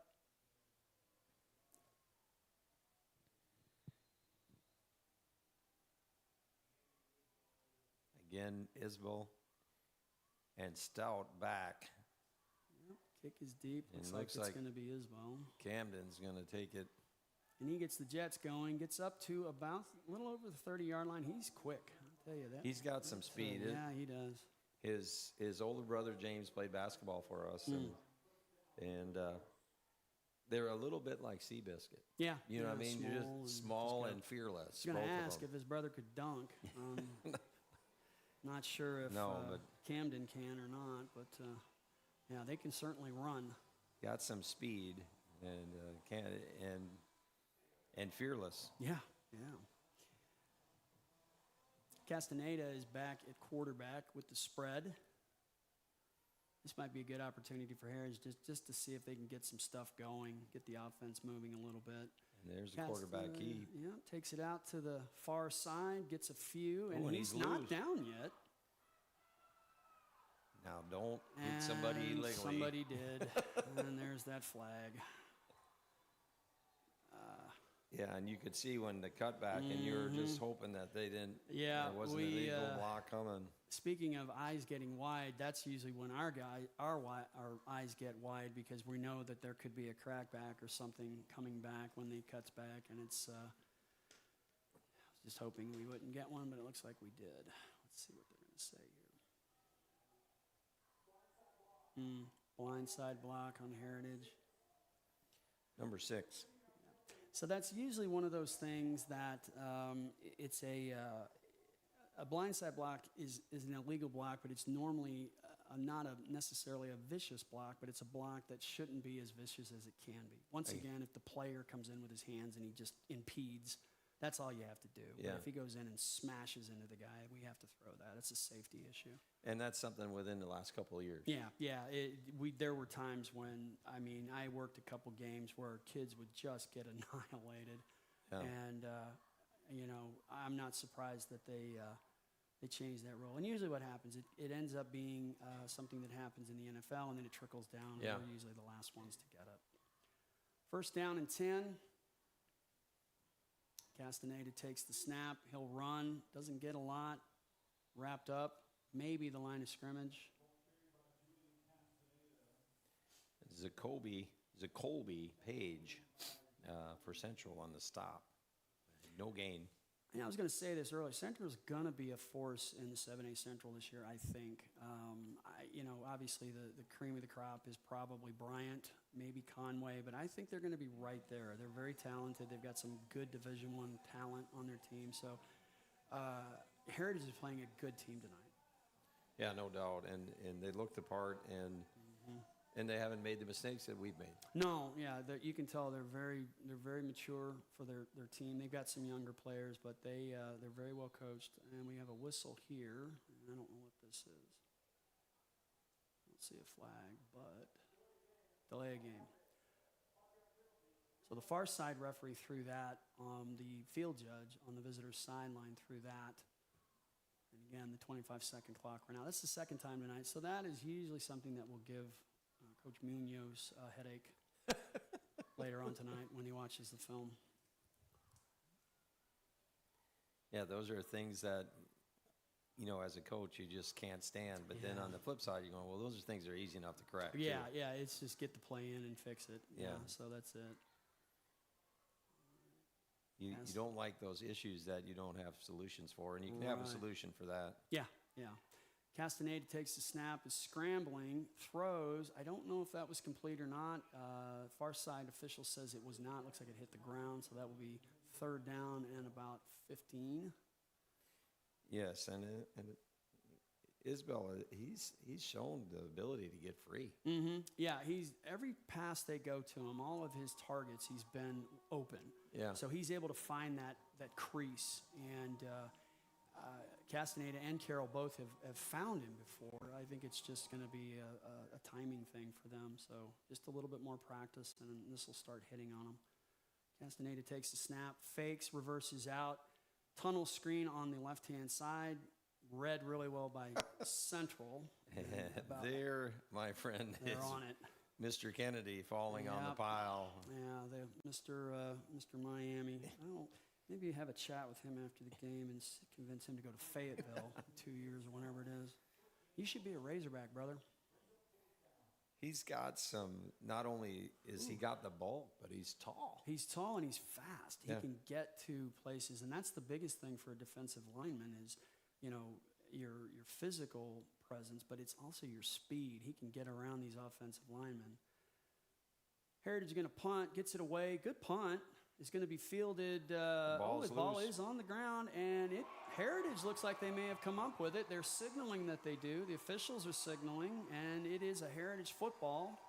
And that's Jake Stout, and then an outstanding play. The receiver or the return man kind of lost location. He muffed it and then couldn't figure out where it was. He kind of did a little spin pirouette there. No kidding, looked like a catcher, looking for a baseball. Maybe an ice skater, doing a little spin action and found the ball there. But by the time that he found it, Heritage was on it. So Heritage will take that. The first turnover for Central. Yeah. That's a mistake that they haven't made yet today. So let's see if they can make them pay. So Heritage will take over at Central's 28-yard line. Going north, away from Tyson. And back to the Braden Carroll and Wing T system. Give is to number 20. That's Evan Gordon. Gets a few. Stays in bounds. Far sideline, maybe 7. Again, Heritage's running game, they're averaging, 4, 5, 6 yards a carry. There's nothing wrong with that. If you can do that and not turn the ball over, the good things are going to happen. So I'm not displeased with what I'm seeing here. So let's just see if they can finish it out. And other than the penalties, not a lot of negative plays. No. Carroll up under center, which, again, you don't see a lot in today's football. A lot of it goes from the shotgun.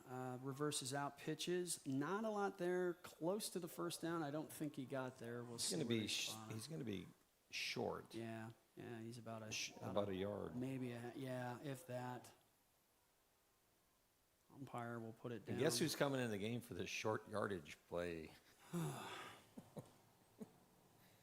When you have a player that big, you should have to take one off the field, right? You should just play with 10. Just play with 10. Just put him in. Yeah, he's coming in, and we're going to probably design a play not to run next to him. I would run away from that cat. Yeah, well, he might catch you, though. Carroll reverses out, pitches to number 20, and it looks like he's got the first down. That was Evan Gordon. That will be a first down. That was a really nice run by Evan because it almost seemed like he should have bounced that out, and he made a nice cutback and obviously made the right call there. Yeah, that was the old, we used to kind of run those. It almost looked like a student body right, where everybody just goes in one direction and the guy gets the ball and goes right in behind everybody. We used to run that at Elmwood Junior High School. For Coach Freddie Jones? Coach Freddie Jones, yeah. Hi, Freddie, if you're listening. And somebody goes down. We have an injury here, so we're going to take a quick timeout on the field. And we'll be back in just a minute.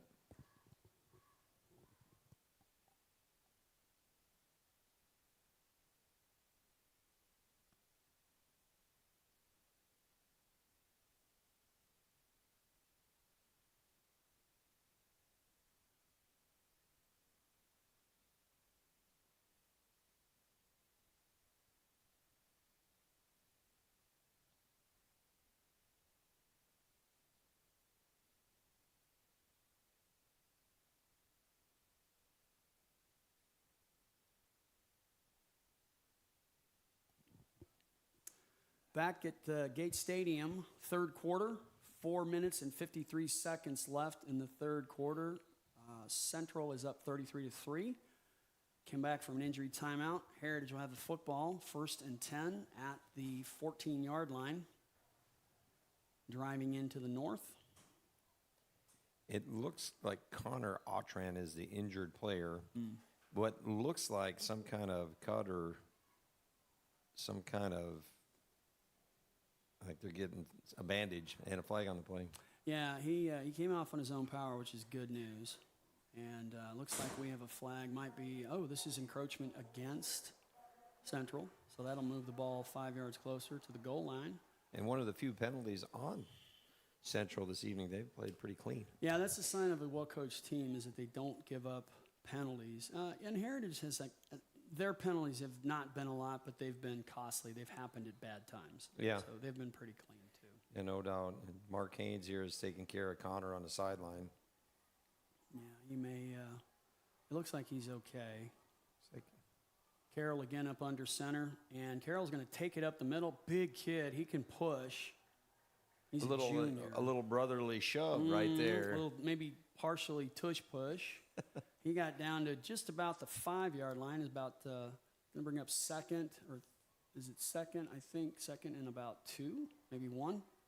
And Connor back with helmet on, ready to go. So, and he's raring to get back out there. He's coaches are pulling him back Yeah, off the you field. you like kids like that when you're coaching. Yeah.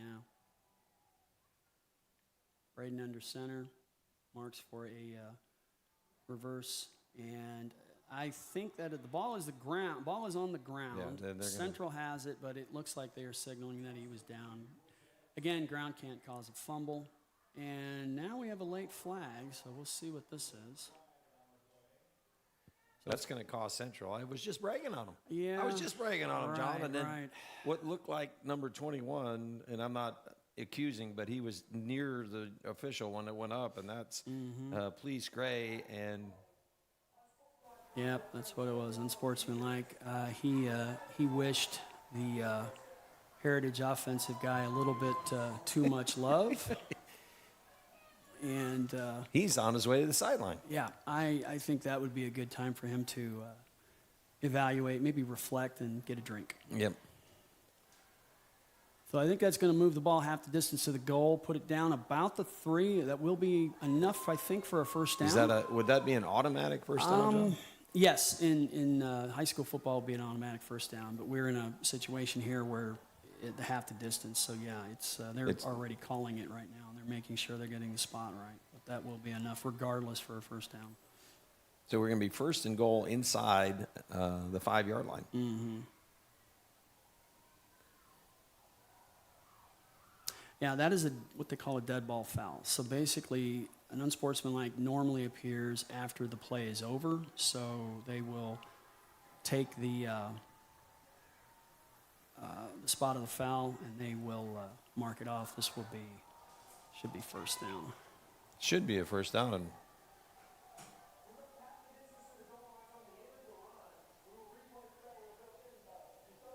oh, they're going to replay it. Okay, I'm not sure what the call was on that, but we'll see. I'll have to get clarification later. yeah, and it looks like less than a yard here, third and less than a yard. Carroll up under snap. Reverses out. Looks to pitch. Runs into the end zone. Touchdown, War Eagles. And now we have at least 3 or 4 flags coming in. I'm guessing that's another unsportsmanlike, just not sure what it was for. The touchdown's going to count. Yeah, a touchdown will count. I'm just not sure who this was on and what it was for. Again, it didn't look like Central did anything overt, but again, I'm not down on the field, so we'll see what he says.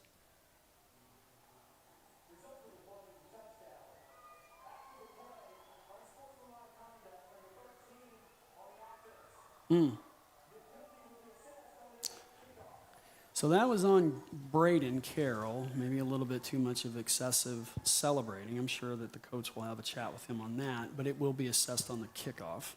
So the score 33-9 here with 3 minutes and 40 left in the third. Kicks up, and it's good. Our kicker gets a little bit more air under the ball than theirs does. Yes, Ronald Vizawet Diaz. Yeah. A little more skilled. Yeah. He looks a little bit more like a kicker. So, yeah. All right. So that makes it 33-10 with 3 minutes and 40 seconds left in the third quarter. Heritage will kick from its 25-yard line after the penalty is assessed.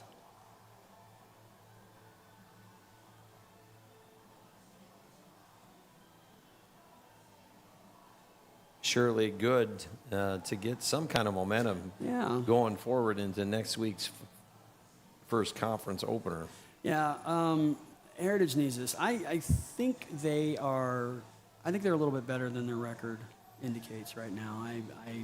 They're more than likely, unless a massive comeback or a miracle happens here, I don't think they're going to be able to comeback in this game, but I think they're better than their record. They've improved each week, and I've been relatively impressed with their performance tonight, even though it hasn't translated into points. I think when you look at the stat book, you're going to see the yardage and the defensive effort is improved. And that's what you want. You want to get better each week. That will translate into wins eventually. Yeah, and I think that's the key. And sometimes we look at the scoreboards and we don't look at how well we're playing. Right. And it's got to be, your focus has got to be on how well you're playing, because the scoreboard is just a reflection of that. Yeah, and unfortunately, we play in a very tough conference, so there's a lot of good teams. Another pooch kick here. The ball will hit the ground, and it looks like Central will cover it at the 40-yard line. It's Nikaleb Robinson is going to cover that up for. It's Nikaleb. I'm going to call him the Caleb.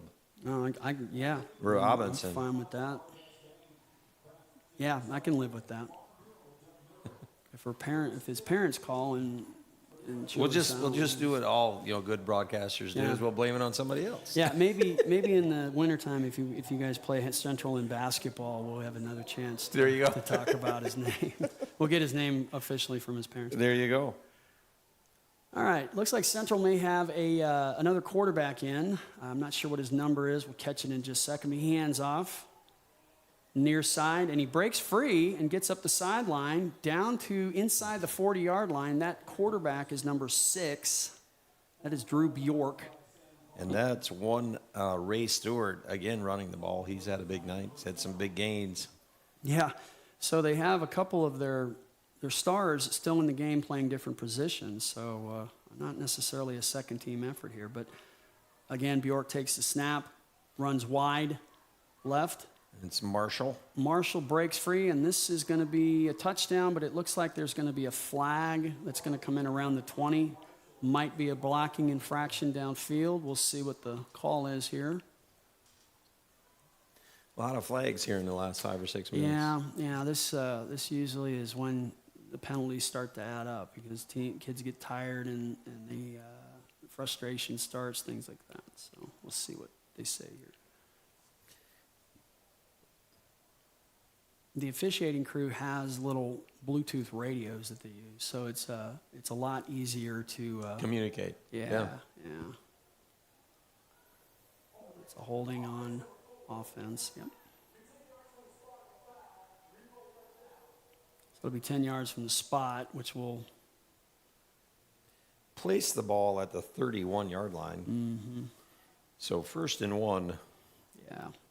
A penalty, but not as Well, bad save the as well. touchdown. Save the touchdown, but so they still have 1st and short, so we'll see. Bjork again with the ball, throws out to the flat, caught. Looks like they're going to give him the catch. That will be enough for a first down at around the 16-yard line. Clock is going to continue to run. That is that Stewart guy again, Ray Stewart, a junior, and he's racking up some all-purpose yards tonight. Mm-hmm. Stewart and Marshall in the backfield with Bjork. Bjork hands off up the middle, number 3. That is Jacob Marshall.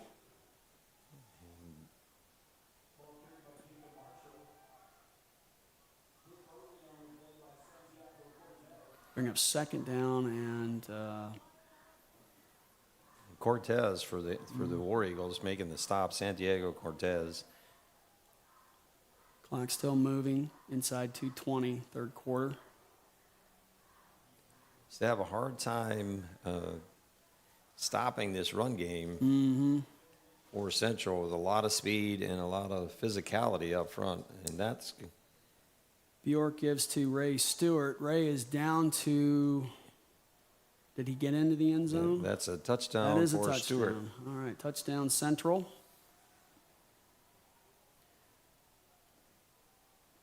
I had part of the building in my way here. I had to move around it a little bit. So. It was kind of a confusing pileup down there in the corner of the end zone, and I think Stewart was going to kind of deliver a blow, and he kind of got one in return, but he was still across the goal line, and Yep. needless to say, the pending extra point here to make it 40-10 Central.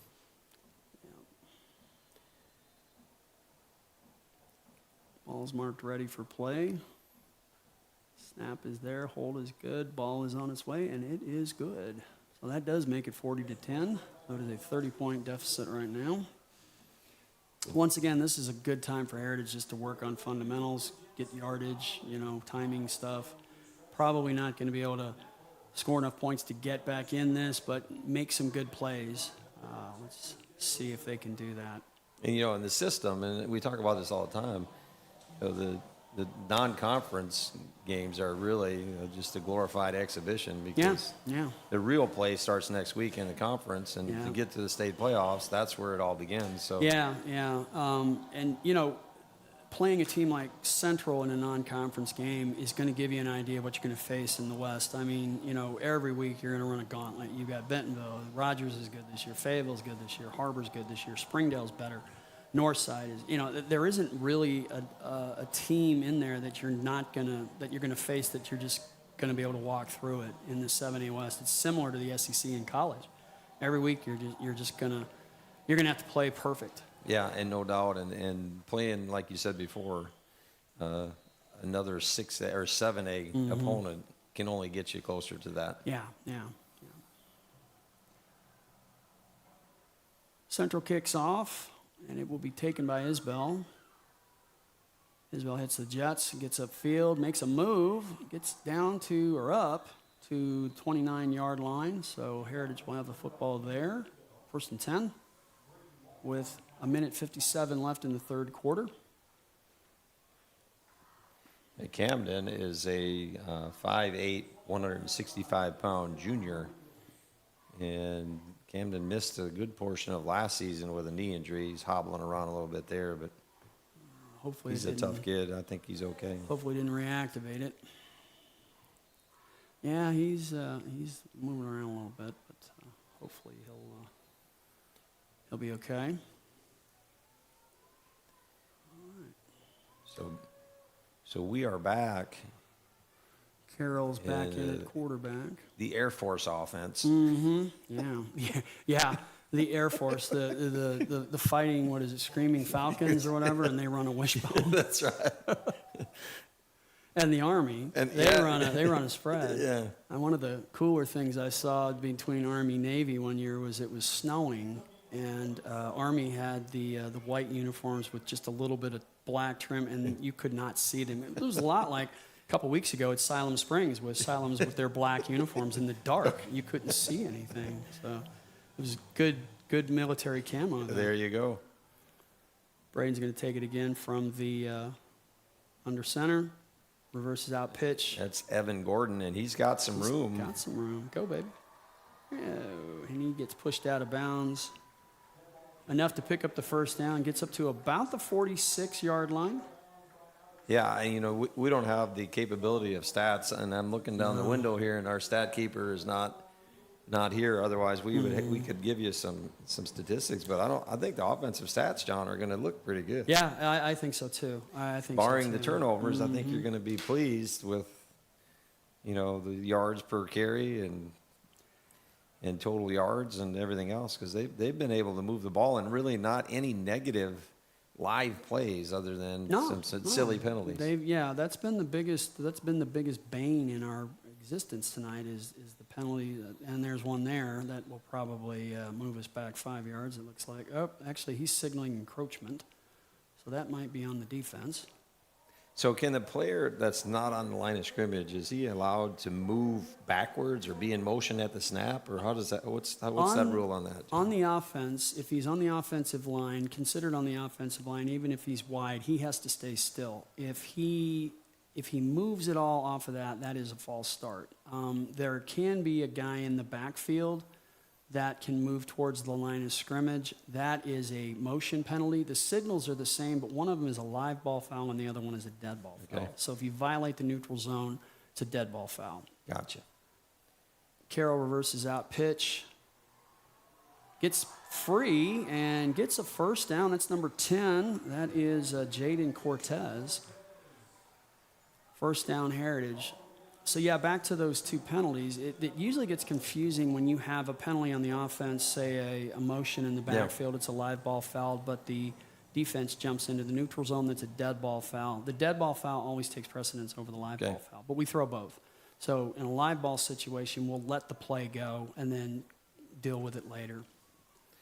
So another nice run here out of this wing tee look is am I calling that right? Yeah, it's a wing tee, or I guess you can probably call it a flex bone. The old Arkansas Razorback flex bone. Yeah. I haven't seen the running backs go into motion yet, but it's similar to that. It's very hard to defend. It's not a complicated offense, but it's hard to defend because everybody's bunched together. Right. So it's hard to see anything. So all you need is a little hole, and if you gain 3.5 yards in it, you can move You're the on it, football. right? Yeah, you can. And that just was move Connor the ball. Autran there at his fullback position with a nice gain on first down. So 2nd and 5. And that would be a encroachment. Again, that defender violated the neutral zone, which is when the ball is set and marked ready for play, it's basically the width of the football from sideline to sideline, and it goes basically from the ground into infinity up. So Okay. if they get into that neutral zone at all in high school, It's dead. dead immediately. Dead immediately. In college and in the NFL, he can pop back. They can bump, they can bounce around as long as they don't make contact. And the side judges are coming in; they've got something going Fourth on. quarter. Is that quarter? Okay. Right, and that's the end of the third quarter, 40-10 Central, and we're going to take a short break.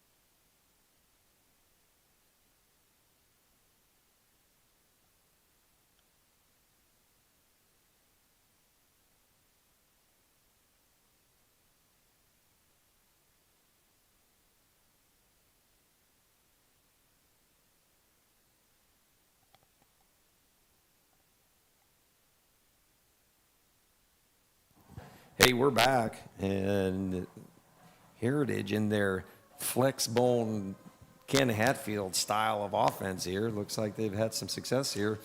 And that big number 44 going to Miami, he's still in there, if Yeah. you're wondering. So they've been able to negotiate that even against the front four of Little Rock Central. Braden reverses out. He's going to throw. He's got a guy in the flat. That is number 0. That is Connor Autran. Yeah, Connor Autran. Haven't called his name a lot tonight, but he makes a play. And that's going to be a first down. And we were commenting, Coach and I were commenting earlier, it's the Air Force Academy's offense. You would think that with their names, the Falcons, they would throw, but they don't. They run a wishbone, flexbone offense. The old Kenny Hatfield, Arkansas, Quinn Grovey, DeBerry Foster kind of offense. Carroll up under center, calls for the snap.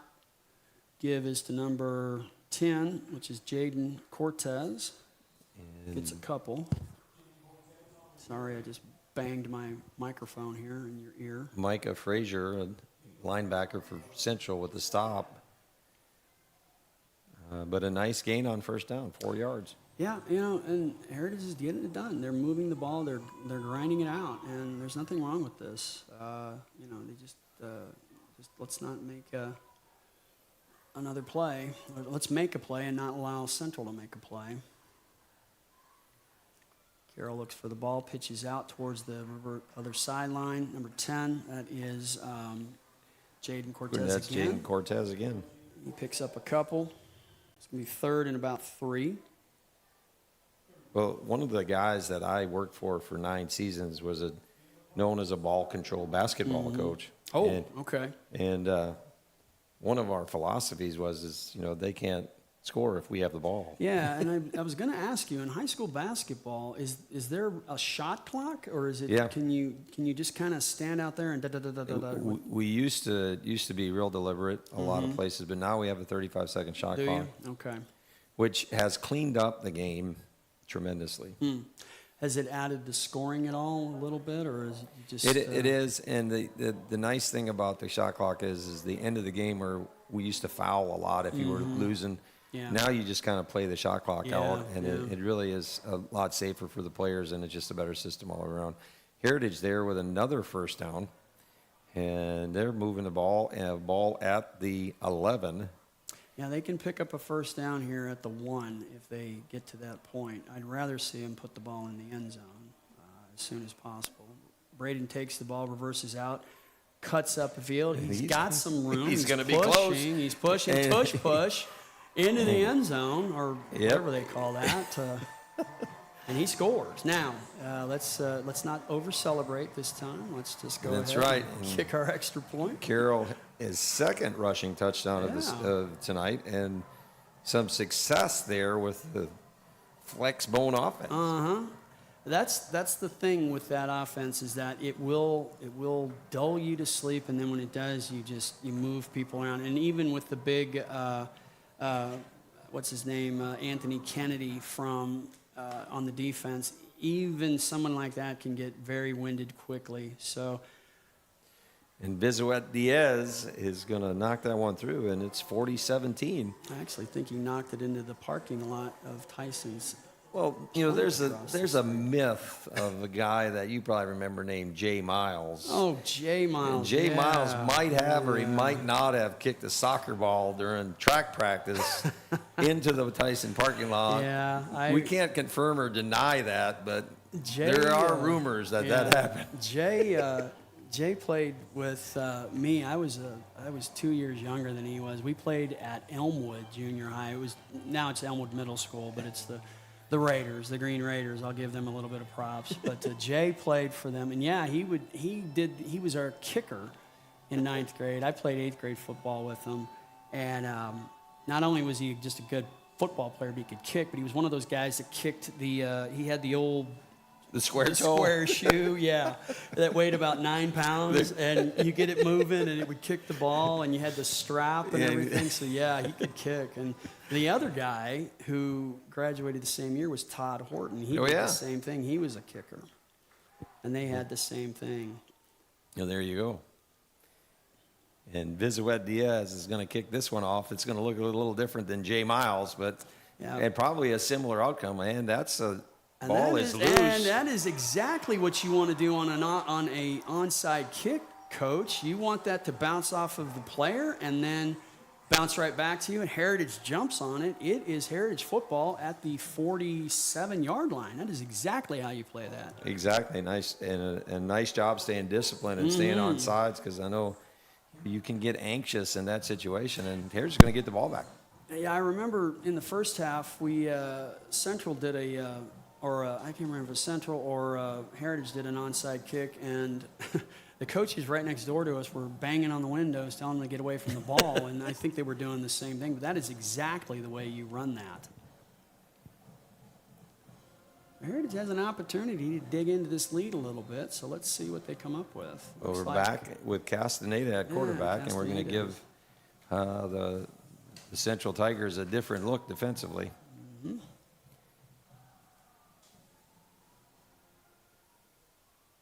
Isabel's back in the game. He's in motion towards us.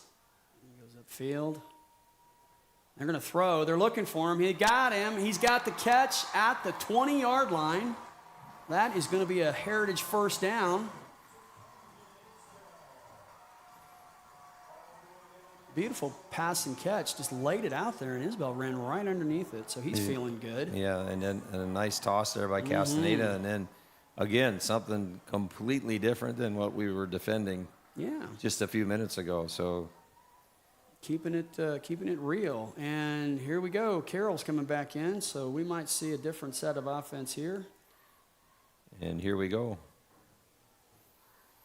Everything has its positive and negatives. And one of the negatives is you kind of have the idea of what's coming by what quarterback's in. And there goes Cortez, and he's scrambling down to the 2.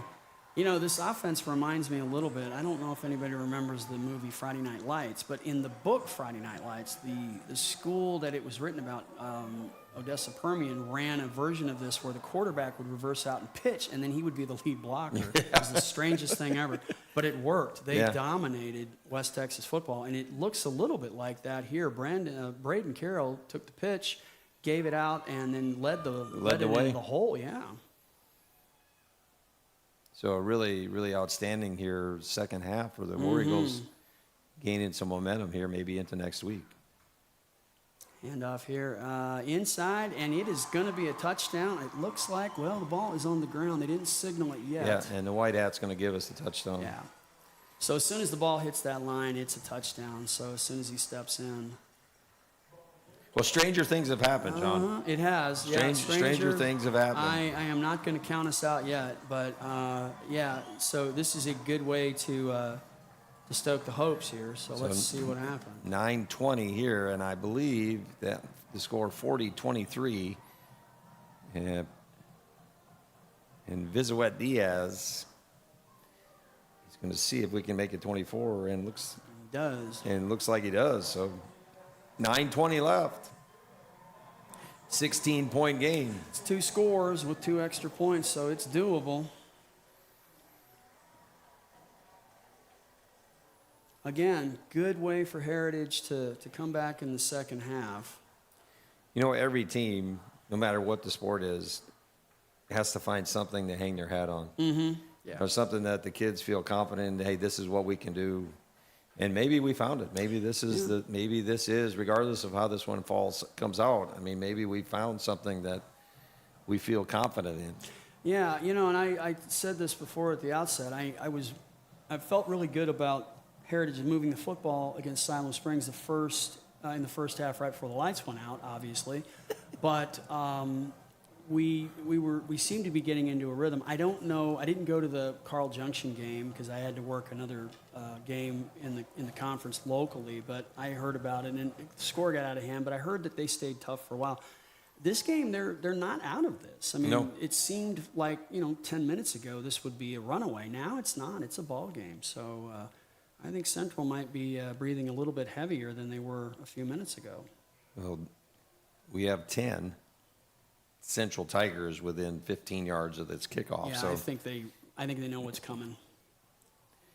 and that one's going to get down in the middle. And that was a pooch kick that landed in an area that no Tiger was in within 5 or 10 yards. That's not a bad play because if you can get your defenders, your kicking defenders down the field, it's a live ball. You can jump on it. You know, in Canadian football, that the ball is live for the punter on a punt. Yeah. And if you've ever watched it, that's crazy. Because, I mean, Everything is live in Canada. I seriously don't think the clock ever stops up there. I think that they blow the whistle and it runs. so here we go with 9:18 left. And it's a 16-point game. And the handoff to that guy again, Ray Stewart, is going to be a big gain. And Drew Bjork still in at quarterback for Bryson Kennedy. They're not really losing anything with Bjork in the game. He seems to be able to move the football pretty well. So they're in a little bit more of a conservative offense here. It looks like they want to run the clock. Give is up the middle, bounces out, gets some room. He is down to about the 34-yard line. That's going to be enough for a first down. It's going to be a pickup of about 20. Clock will stop with 8:56.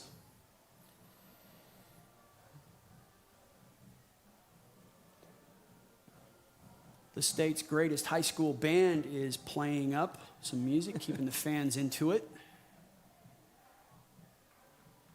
And a nice stop there by number 93 for the War Eagles. That's William Aguilera Valdez, a junior defensive lineman. And We could say that was actually a flock of War Eagles. we could. out Yeah, there. and there is a word for a bunch of eagles, and I can't I don't remember. know what it's called. Yeah. We were trying to think of that the other day, for different schools. What would you call it, Bjork looks to throw downfield. Great catch. That's going to be a first down inside of the 25-yard line, down to about the 23. Sticks will move, clock will run. That's Robert Pickard on the coverage and the tackle.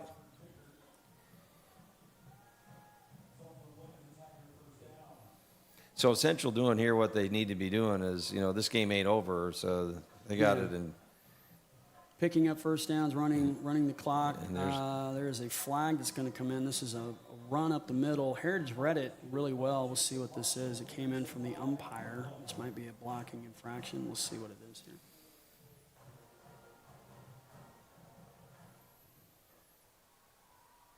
We've talked about the size of one Kennedy, Anthony Kennedy, but that number 77, Landon Kent, at left tackle. Yeah, I was just noticing him as well. He's not exactly a smallish bear either. And Chop block.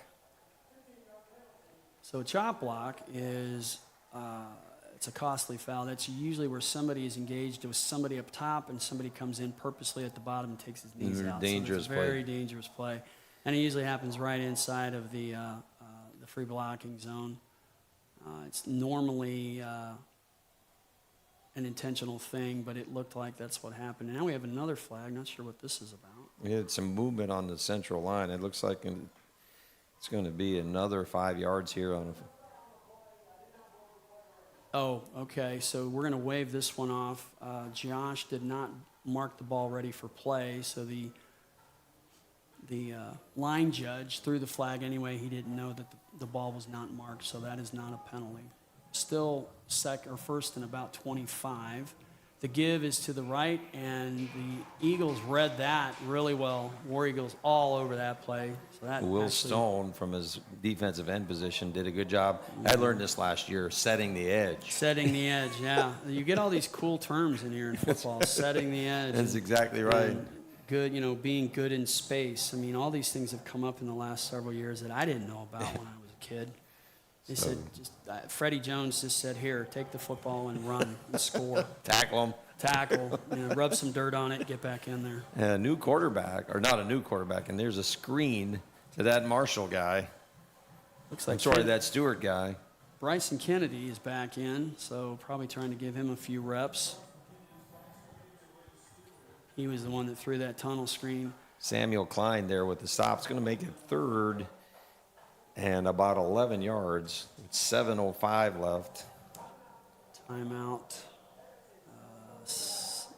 Heritage. So with them, we'll take a timeout with 7:05 left here in the fourth.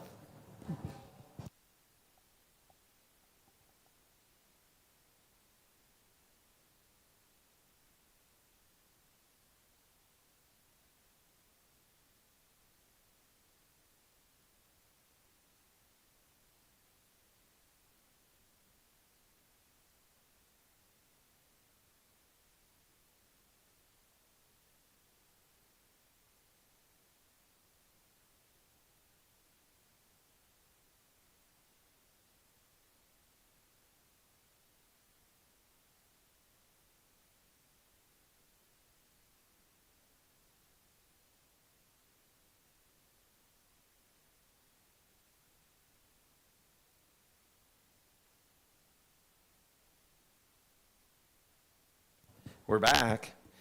Third and 11. 7:05 left here in the fourth.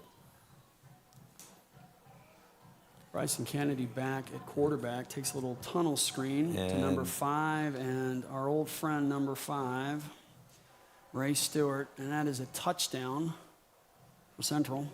Yeah, and a nice job by Bryson Kennedy there. He kind of came down to his back and kind of a check down, nobody there, and there's no doubt that Mr. Ray Stewart is a talented young man with good size and good speed and good vision. There's a lot of talent on this Central team. I'm very impressed with Bryson Kennedy and Ray Stewart. These are guys that should end up playing on Saturday somewhere, hopefully here in the state of Arkansas. And that kick is blocked. That did not have the height. And we have a player down. Not sure if he's. Looks like he might have gotten something with his knee. If he's up, can he get up? He's up, and he's going to hobble off. Hopefully it's nothing serious. Number 18, that is Jake Stout. We don't want to lose him. No doubt. And I know, John, you know what those sprained ankles feel like. Oh, they're the worst. And they burn like crazy right at the very Honestly, beginning. The most painful injury to me, and I've had both. I've had a sprained ankle and I've had a broken bone. I dislocated a shoulder in high school. I played my high school football at Subiaco Academy my junior and senior year. And I dislocated my shoulder the last game of our junior season, and I literally thought that was the worst pain I ever felt. Yeah. And it hurt. Sprained ankles are just as bad, but they take. A lot of people have said that breaking a bone in your leg actually heals quicker than Some of those sprains ankle. do, yeah. So and your And here- basketball players probably suffer a lot of. And those here's too. something that's really strange. We used to ice everything, Mm-hmm. and now we don't ice it. Don't now ice we it, just you compress it. compress, and our yeah. kids are getting back quicker, and it's just, Yeah. Oh, yeah. The last time I did an ankle, it was ice it, and but I've seen that they just wrap it up and keep Yeah. the compression on it, and hopefully it'll heal. Central kicks off, and Isabel's going to take it at around his own 7-yard line. He hits the Jets, gets up to about the 30. He's got a little bit of room on the side and gets out of bounds at about the 32, so he will set up shop there. 6:51 left in the fourth quarter. 46-24 Central at this time. But the one thing to point out too, comparatively from seasons past, we've always seemed to be in very, very poor field position. Our return game has been very efficient, and we've had the ball across the 30 about. Yeah.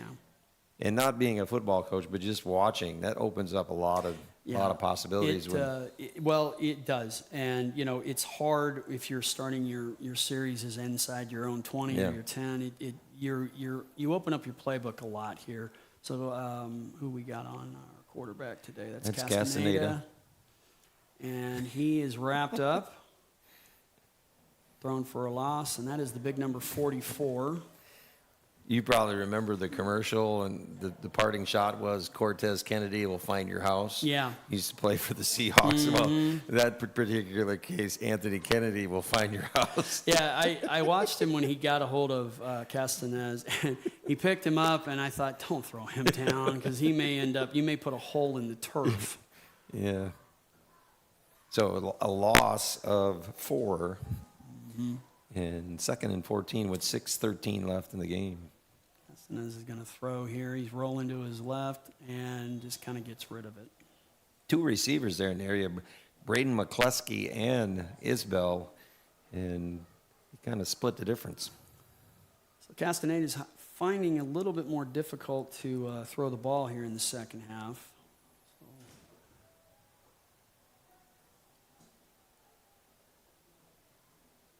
We'll see what they dial up here. It's going to be 3rd and long, 3rd and about 14, so they may have to go up on top on a play here, see what happens.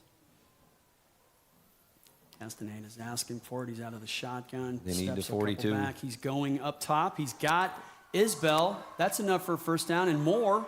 Isbell hits the Jets. He is down to the 35-yard line of Central. He can move, can't he? He's got some speed. He's got some speed. He can move. So a big play by Castaneda into Camden Isbell, and even if he is a Ravens fan, that was a nice play. Yeah. Castaneda out of the shotgun here. He has a halfback right next to him. Motion. Isbell in motion towards us. Castaneda rolls out towards us. He's looking to throw. He's got a guy, and it's incomplete. A little late there. I thought he might have got it. Hard to see. Hard to see from up here. We don't get the same view as he does. Yeah, he did throw it in the only place that Isbell could have caught it, which was down and out. And he just got a little bit too much on it. That's going to bring up 2nd down and 10. 5:34 left.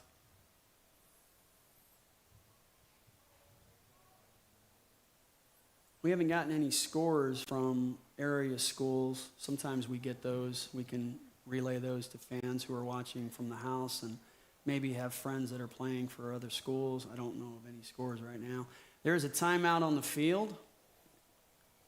And with that, we'll take a timeout.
Here we go. Yep, back at Gate Stadium, 5:34 left. I'll tell you, and I said this before, greatest band in high school sports in the state of Arkansas, our Heritage Band, man, they were going nuts a couple weeks ago at Siloam in the dark, and they're just playing it now. It's really keeping it good. It's Kyle Scheller is the leader of the band. Yeah, well, he's doing He's a good amazing. job. They are a lot of fun. Castaneda takes the snap. He is dropped for a couple-yard loss. He'll bring up third down. Clock is running.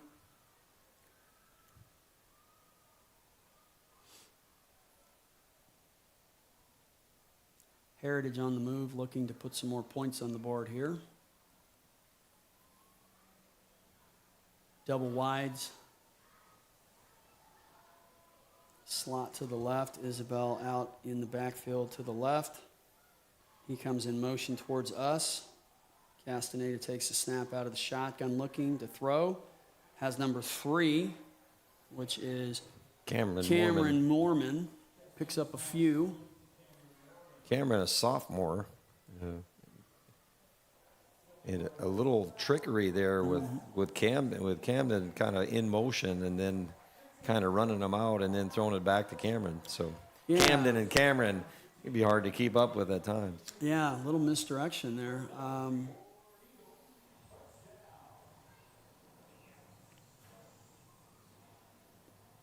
All right, we had a flag on the play here, but I didn't see what Josh called. He's putting his flag back in his pocket, but Jason Benson is moving the ball down towards the end zone. That's cool. I like that.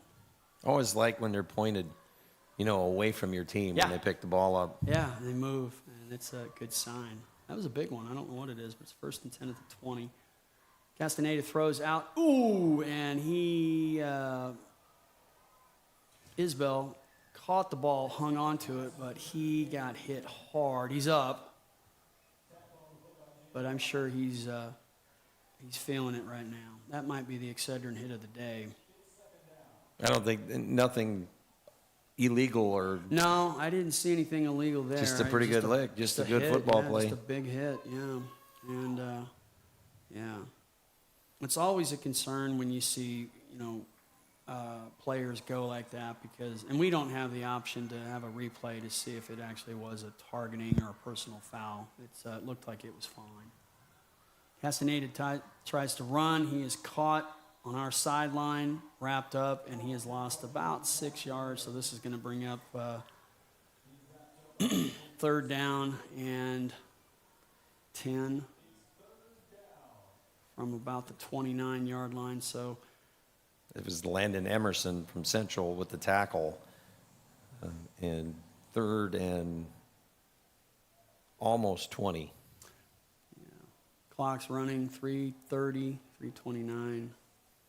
So it's getting down to it.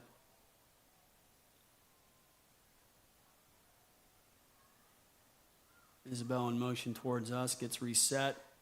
Castaneda throws out, tunnel screen, hit immediately, loss of about another 3. So this is going to bring up fourth down and, probably call it 25. Evan Gordon makes the reception there and might have been better off dropping the ball. Yeah. It's a little hard to do. I'm not sure what we're going to do here. We're going to call a timeout maybe. And with that, we'll take a timeout here.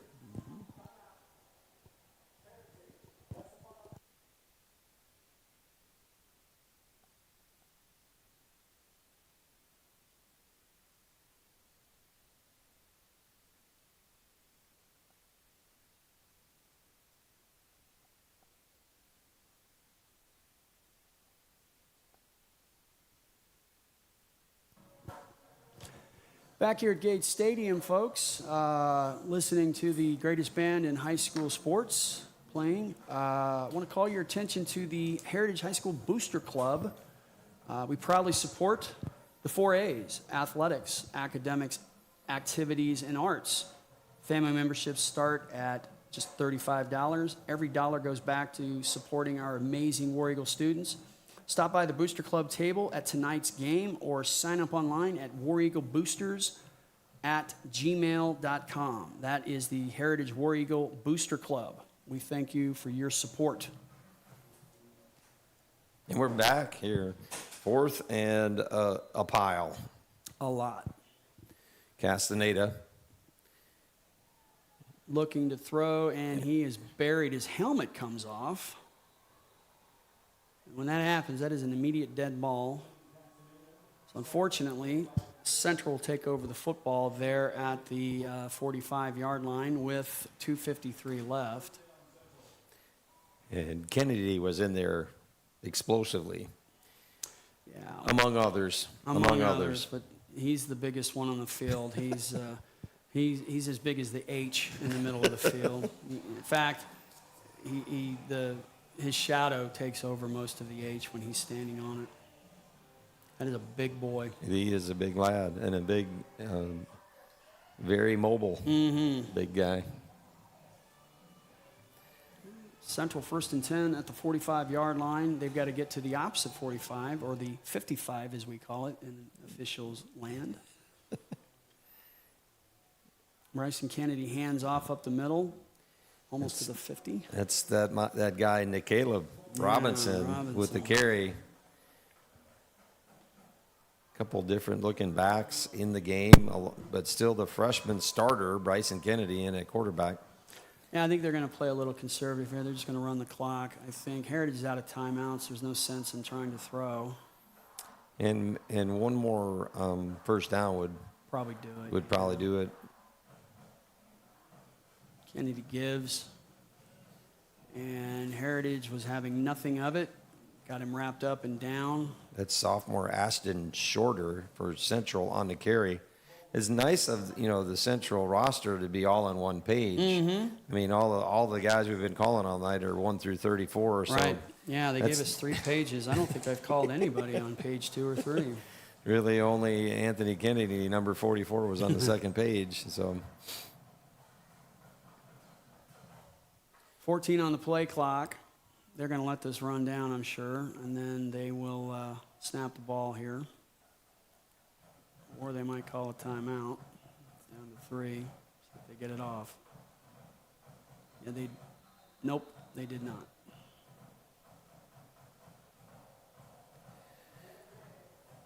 Delay game on Central.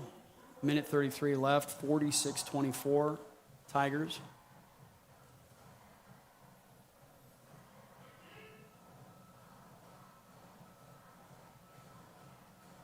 So 3rd and 14, 3rd and 13. Clock will run. Kennedy takes the snap, reverses out, screen pass, complete. And we got a flag on the 49. Might be enough for first down, but yeah, Coach sees a flag over there. I'm looking for it. Right on the corner of the H. Okay. Oh, I see it. Okay. Yeah. Yeah, we'll see what this is. 66, Angel Salinas is in the game, along with number 62, Asher Auxier. Angel Salinas is a outdoor pursuit student in one of my classes. Oh, so I told him that today. I said, hey, you get in there, I'm going to make sure that everybody hears your name. So Angel Salinas, he's number 66, and he's a great kid, and he's a blast to have in class. He's in there. This is when it's fun for these kids to get in and do some of the get into these varsity games. This was an ineligible receiver downfield, which is a 5-yard penalty, so they will replay 3rd down. But yeah, this is a good time to get some younger guys in, get some experience. I remember when I played my 1 year with the Mounties, getting in on a Friday night was always a treat. Yeah. It was the biggest thing. And basketball was the same way. So, if you were one of the sophomores on the varsity, you got to get in kind of a mop-up duty, but it was still, you were on the court or on the field. It was neat. Kennedy takes the snap, hands off. Nope, he's going to hold it. And he throws downfield, wide open. And that's number 1. He gets a first down. That's Philip Brewster. Philip Brewster, and they're going to end the game there on a first down. And very talented young quarterback.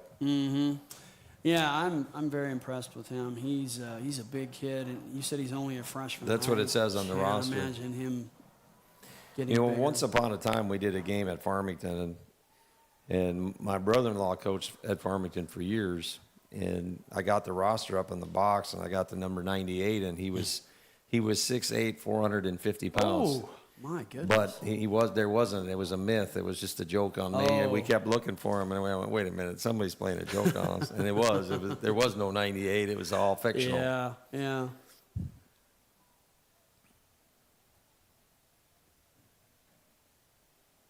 Kennedy shoots it out to the flat, to number 1. Philip Brewster, he is down to about the 7-yard line. He stays in bounds. It will be enough for a first down, but I think the clock is going to run here. They might just... Central looks like they're trying to punch another one in here. They might do that. I think they'll probably just let this go. If they get into victory formation here, it doesn't look like they're going to run a play, which makes sense for them not to. Yeah, and 46-24 with 9 seconds left. Well, they're lining up. I don't know why they want to do this, but we'll see. They're not going to get it off. All right, and that's the ball game. That is it. Well, John, it was a joy. 46-24. It was a joy to call our first game together and shake your hand. Yes, thank you again. It was a lot of fun. I look forward to doing it again soon. And a nice second half by the War Eagles. We'll clean up a few mistakes, a few turnovers, get rid of a few penalties, and we'll give Springdale all they want next week. Yeah, I think the coaches are going to have a lot to digest in the film sessions this week. And again, I think they're going to be pleased with what they saw. I would love to see the stat sheet after this to see how well Heritage did, because they really did. They played small ball. They grounded it out. You know, Central did a lot of big plays and stuff. So they got their yardage, but they were all in big plays. So their teams are crossing the fields now. They are shaking hands. And it was a good night. It was a good night for the War Eagles on the wrong end of the scoreboard, but I feel like they took a step forward. And again, had a blast with you, John. And until next time, here we go. We'll see you next week right here versus Springdale. Hey, this is Heritage War Eagle football. Go War Eagles.